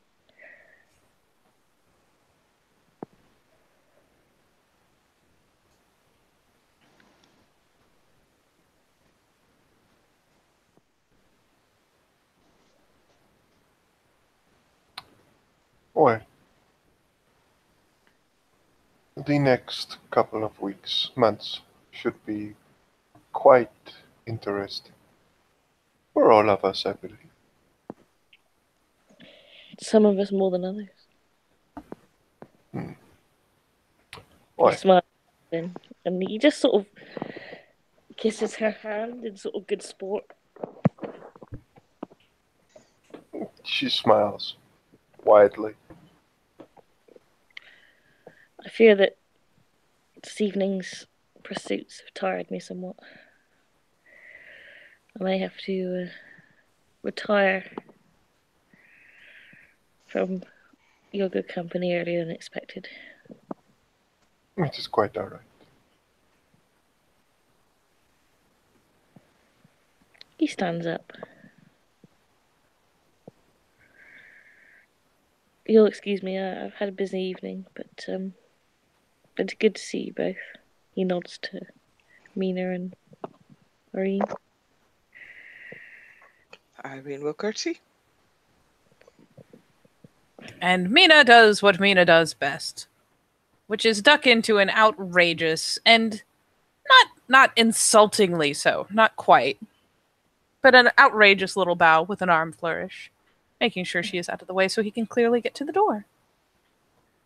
Or even, like, puts a sidestep in there, makes it all part of the display. It's sort of like towards Alonso. And you hear the bead curtains rattle as Thor makes his way down the stairs and out. Although the black hound still remains downstairs in Omar's shop.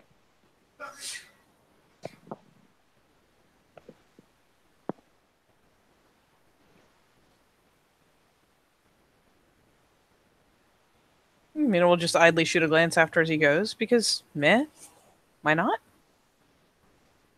Mildly inquisitive, but that's about it. Before turning a sharp glance back around, grinning broadly.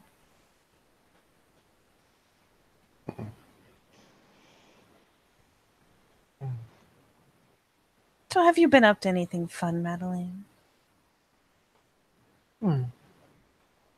Quite a few things. You used to always be around for the fun bits. And I almost never see you anymore. Well, I am afraid that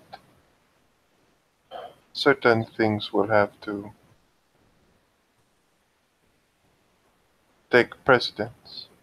My duties in Timuran will only increase over time with the troubles currently. But I should make a time every once in a while to come. I was here for when the sheriff sadly was stopped in his work. And we only saw. She starts counting on her fingers. 3, maybe 4. No, no, it was just 3. Only 3 of 6 faces. Shame. Maybe the others were where I couldn't see them. Hmm. Which faces did you see? Casts Irene a broad grin. Oh, you weren't there. With the monster. The woman. The even bigger monster. It was only 3. There's supposed to be 6. I know. Though I knew there would only be 3 at the palace. But I have missed one of the faces. I have only seen 5. So I'm wondering which was the 6th one that you saw that I did not. Did you count the painter? Yes. Who indeed? You should talk to Garnet about it. I did. It wouldn't be any fun. Oh, and he didn't tell you either. Well, Mina, perhaps it is also the fact that your clan perhaps sees sometimes a little bit more than the rest of us. I normally don't see it all. That's what makes it so fun. Or at least so memorable. But I find I see more and more lately. Though not all of it has the decency to be obviously things that I'm seeing. Shame on them.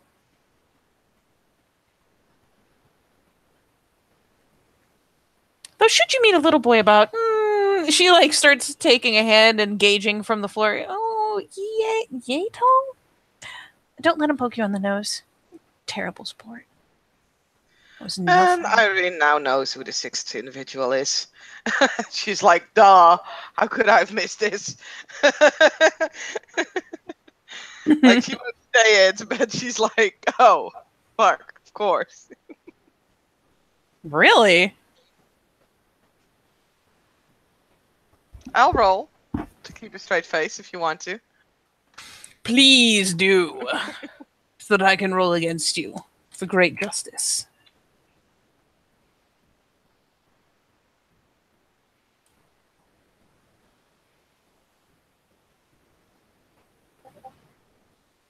Let me check Oh, wow, my... it works when you add something to it. That's 5. Holy That's shit! 6 successes. God damn it. You said it's specifically an expression, right? That's why I'm rolling appearance subterfuge, yeah. Well, then I can lower my diff. Damn it. Do I have a specialty?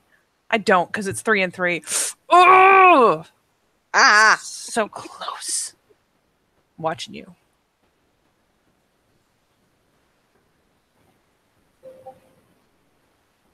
God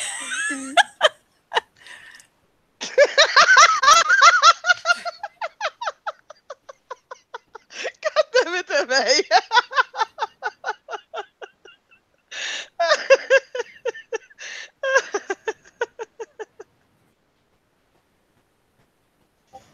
Oh no.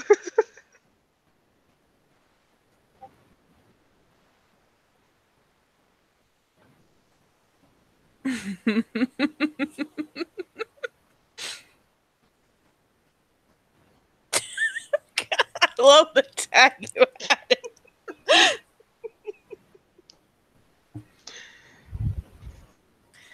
That's it. I'm adding stupid tags to everything now so I get better rolls. See, it works.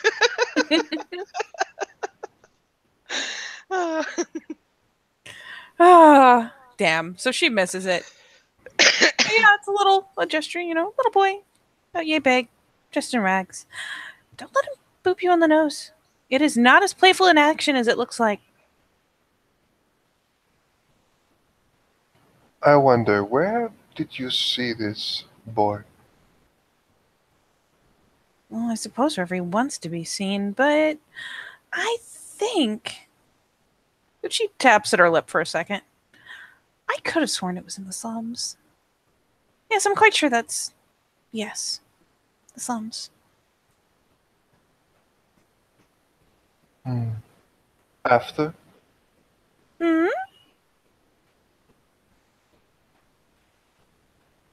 So it was after. That was... She thinks about it for a moment. No, that was before.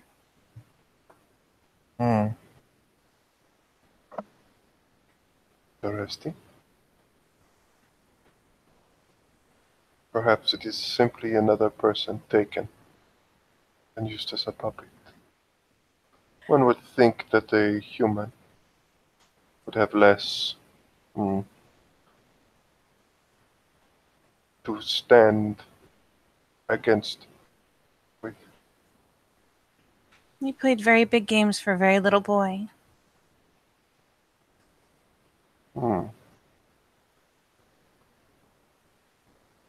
Please. In what way do you mean?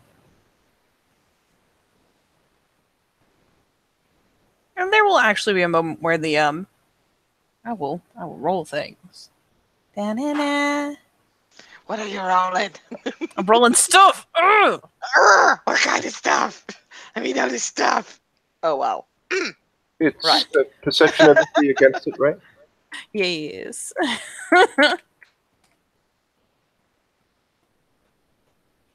That is one success from Madeline.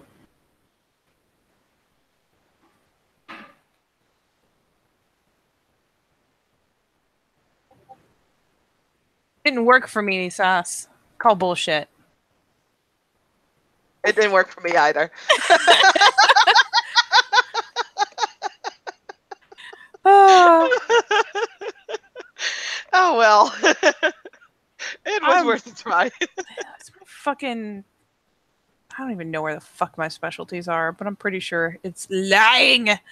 So, Madeline will catch that, I think. 1, 2, 3. 1... Oh, 2. I won't. I have One. 2 successes. Aha! I still got 3. Gosh darn it, at least. So she won't catch the first bit, but there is a vague shift of expression as she goes to, there's a brief stall out almost. You don't catch a broad shift emotionally or mentally, but there's a bit of a catch there before she says,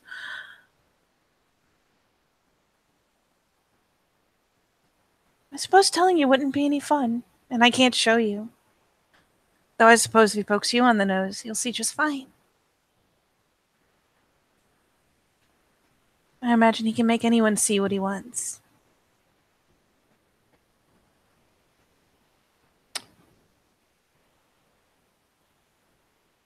You do realize that this is potentially a demon, a threat to us all.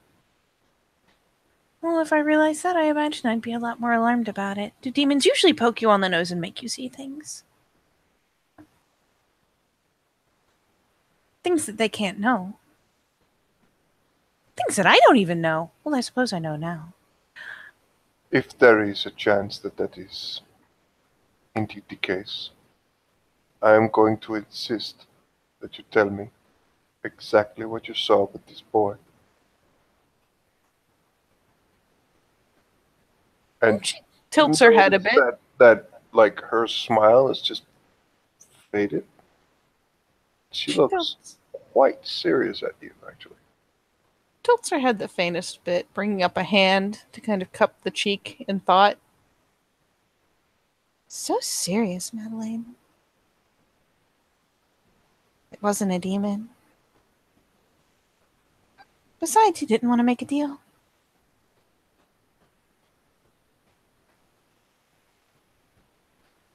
He just wanted me to see things I'd forgotten.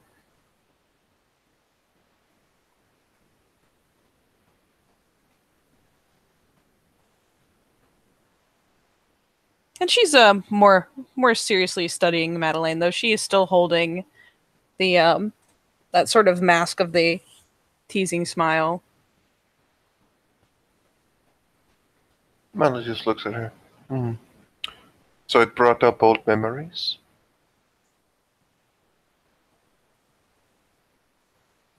Old memories you had perhaps forgotten? Old dead memories. Hmm.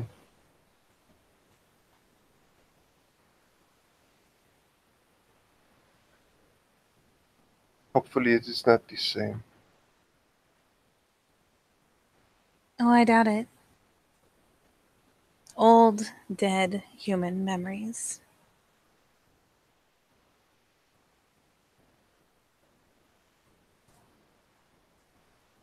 Madeline will begin to she will hear like you describe the boy you saw. Mm-hmm. Do you know whether or not this matches the description of the boy that we saw under the palace? Um, I actually thought it ironic that the two are fairly similar, though. Though Sorry. I'm That trying is to remember. I'm trying to remember because they didn't use why the same Madeline. face claim. They didn't use the same face claim quite, but they were very, very similar, and they were played by two different STs. And I know out of character that unless there's some really heinous shit going on, they're not the same person. Okay, Yeah. so let's say for the sake of argument. We'll say that she'll describe, and there's some little telling detail Okay. different. If Madeline really goes As in. that goes on, Madeline will calm down a lot more. Like she will just like after you, she will just say, "Well, Feel free to assume that by the end she is pouting mightily. 'Cause after all, Madeline's being so pushy. Eh. why? At least we have cleared that up. I apologize, but there are certain things I must be very serious with. Are Again, there many scary little boys walking around the city? I know of at least one more. But you see, we talked before about responsibilities and well, all of those things that comes with having a position. This is one of the moments that are regrettable but necessary. And there's a brief, very thoughtfully amused little look, but she doesn't give voice to it. Because after all, Mina says many, many regrettable things, but she really doesn't need Madeline to like slap her upside the face right now. Madeline will just look at the two of them. She will just grab her book and she will just say, "So, I must see to some of these other duties. The two of you can, of course, stay. Please, um, have a very good evening." She will curtsy to the both of them. And yeah, Madeline will begin to leave. Will return the curtsy, and while she is herself, will not be quite as over the top as she was for Thorwald. She'll be a little extra because she can't not, but Yeah, and Madeline just, she seems to be in her more jovial, mellow self now. Irene will also like curtsy before Madeline leaves.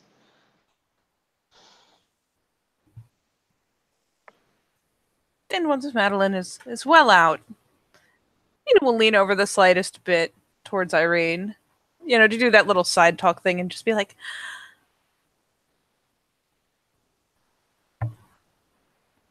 I dare say that almost got interesting. Irene will smile. That she does understand the meaning behind Mina's words, but like interesting. Yeah. Interesting's a word for it. Not the most accurate one to pick, but you know Yeah. what? It's one you could use if you really wanted. It's like that, yeah. And she nods, says, I would not call it interesting, but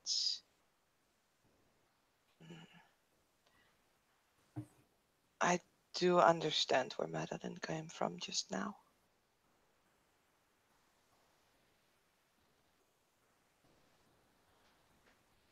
Does seem awfully convenient that there are two. Oh, who's to say there are just two? There could be so many. True. And if they look the same, all just slinking around the streets with nobody paying any attention. Funny how children go overlooked.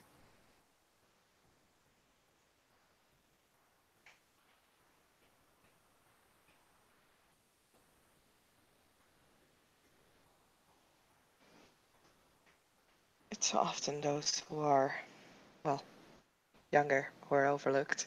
As with that, she does Grin. give like she even grins slightly, like she's not someone to burst in like an open grin as Mina does, but the grin she's giving is basically the Irene version of the biggest grin Mina could ever give. Because yeah, Irene does understand that. Oh, don't worry. Mina makes up the difference. It's fine. And oh, does she smile. Funny how that holds true. Both living and dead. You'd think they'd learn.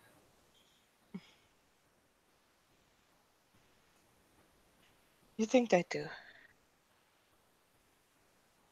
Oh well. And she'll reach over and like playfully like twirl one of like because Irene does have a little bit of curl in her hair. So she'll like reach over and like twirl a gloved finger ever so slightly in her hair to like just to tease her a little. Like the little doodle-doop. And then, pulls her hand away. Just a teasing little gesture. Oh well, maybe one day. You'd think by the time we got older, we would remember to look down more often. It's almost like teaching humans to look up. They never do it. On the other hand, all adult humans and all adult canines have been young one day. They all seem to have forgotten. Perhaps we will as well. Oh, I don't know at this rate. I seem very bad at forgetting. I forgot so hard and it still comes back. What did you forget? She turns a glance over to Irene, and considering that Irene's the only one here at the moment, she blinks a time or two thoughtfully and simply replies, "Oh, everything. Back before. I remember meeting Garnet. I remember meeting Mother. I remember what I was doing when I met them. But before that, everything."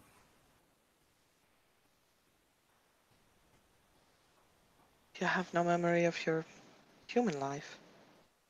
Maybe I was a pauper. Maybe I was a princess. Wouldn't that be fun?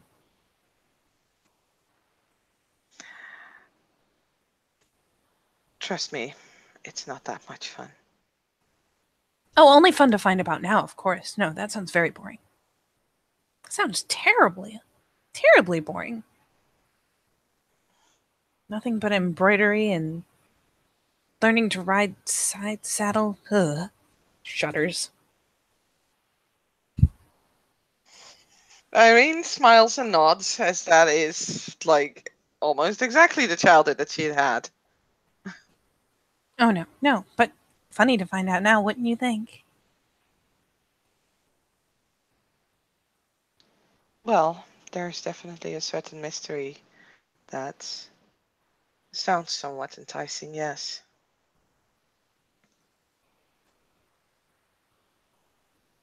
Well, at least now I know I'm only half a liar.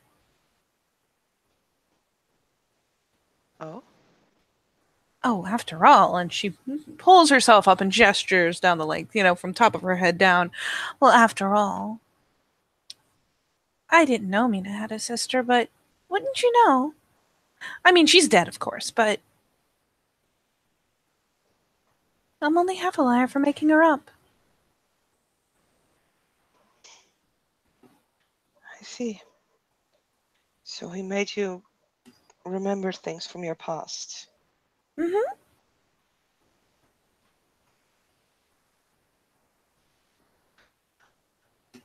It was short, but I saw it so many times, over and over, until he was done. Until he was done with what? I suppose half the fun is not knowing. You wouldn't think it would have lasted so long. He must have put in some effort.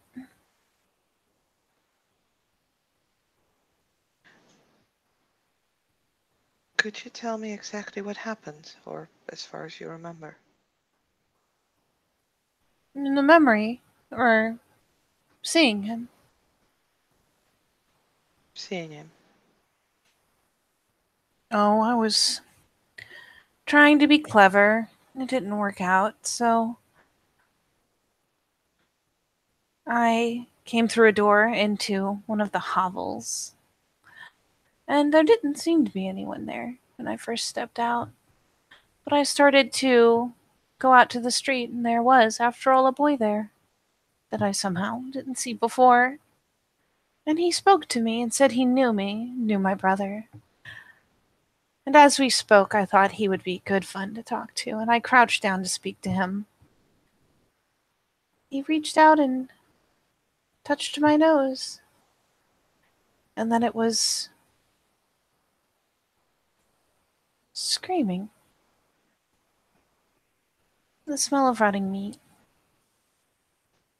And the memories. It's hard to think my legs were ever so short. She looks down thoughtfully.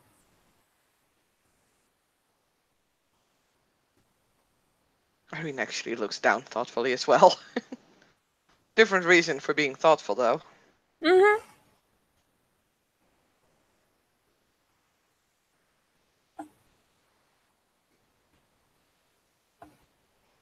Interesting.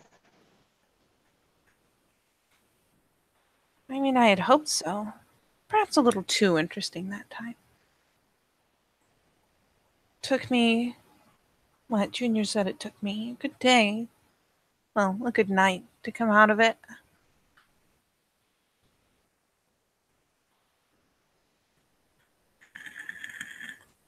Hmm. Dangerous indeed, then. Where in the slums did this happen? Oh, I couldn't say for sure. By the time I left, I wasn't seeing what was really there. But you remember getting there, don't you? That is the trick of it. Came through an unconventional route. Makes it harder to retrace. Fair enough. Have you tried? I don't know. Eros doesn't like me as much as he likes you. I don't think he'd let me do it again. Well, if you want to try, you could go and have a talk with him. I suppose we could. Maybe. Could get what I actually went down there to get the first time. I suppose they're all rotted and not very helpful by now. Weren't you with them? She shoots a side glance over. With them?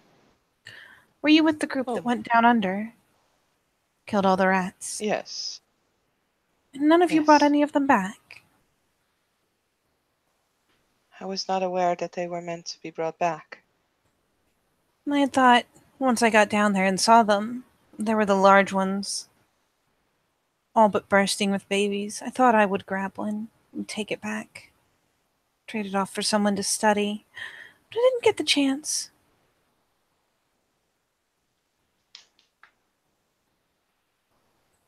Eros was a lovely guide, but, well, he had other things to tend to. Couldn't let me stay and Of play. course.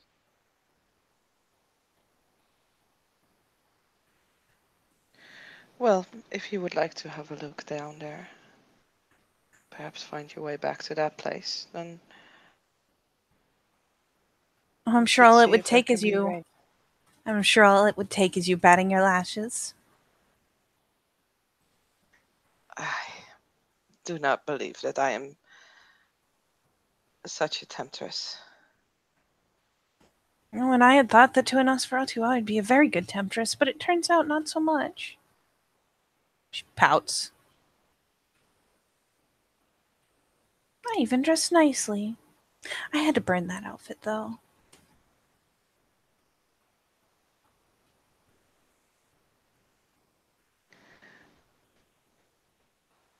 Well, like I said, if you like, I can have a talk with Eros. No, wouldn't that be fun? Why don't we I'll see what I can do. do the same thing every night? Be nice to do something a little different. Besides, you are surprisingly good fun. Irene looks a bit surprised at that, indeed. Fun would not even be how she would describe herself. I mean, it's not always voluntary, but that doesn't keep her from being fun. Agreed. Well, if you say so. Oh, I do. Firmly. But now I have to go do something boring. Good luck. I suppose I'll see you whatever night I see you next. Let's do keep in touch. I will. I'll try and set up a meeting with Eros. She'll nod and finally kind of take a glance around. Start making those obnoxious kissy noises people make to call a dog because she loves Alonzo too much. That he will come scampering on his little stubbly legs and get scooped up. No, and if you know anyone spoiled enough to want puppies from the chief ratter of Odessa, I imagine she's about ready to pop. A puppy?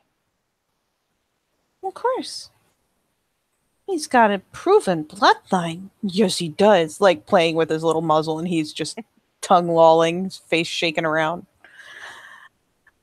Figured at the very least, maybe some of the noble houses would pay good coin for a puppy. They take too long to train for me to plan to use them here, but I have enough dogs already. I can get word around if you like. Oh, of course. Sounds exciting. Who better to talk to the type of folk who could keep a dog for the sheer fun of it? It would be nice to know they went off to be spoiled and pampered. I never kept animals, not even in my mortal life. Really? A puppy just sounds enticing. Well, then I shall see to it that you have one. After all, Alonzo owes you. Yes, he does. She actually, reaches in and, grabs his tongue for half a second and flops it. He, of course, gives 0 fucks. And it's just making the happy, panting, little tail going 5 million miles an hour. Irene actually blinks and is like, why, thank you.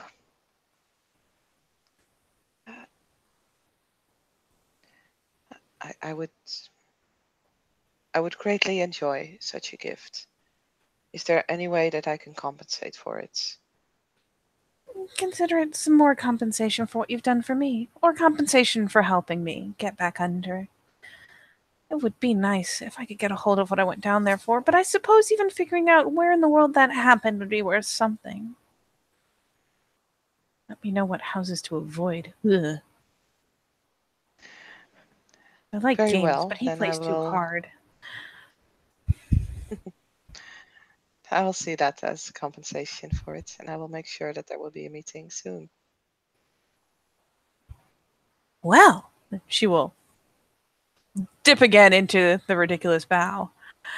With that, I think I'll be on my way to go be incredibly, incredibly boring for hours on end. But a night's work is never done. Irene does the not overly dramatic curtsy. She'll tempt it out of her one day. One day. Never. Etiquette is not to be joked about, young lady. Wait. What a bet. I joke about it all day, every day. You're just doing it wrong. And yeah, she'll probably leave together with me now, and they'll go their separate ways outside. Yes, indeed. And with that, I believe that the scene will come to a close. Thank you very much, players, for playing, and watchers for watching. Good night.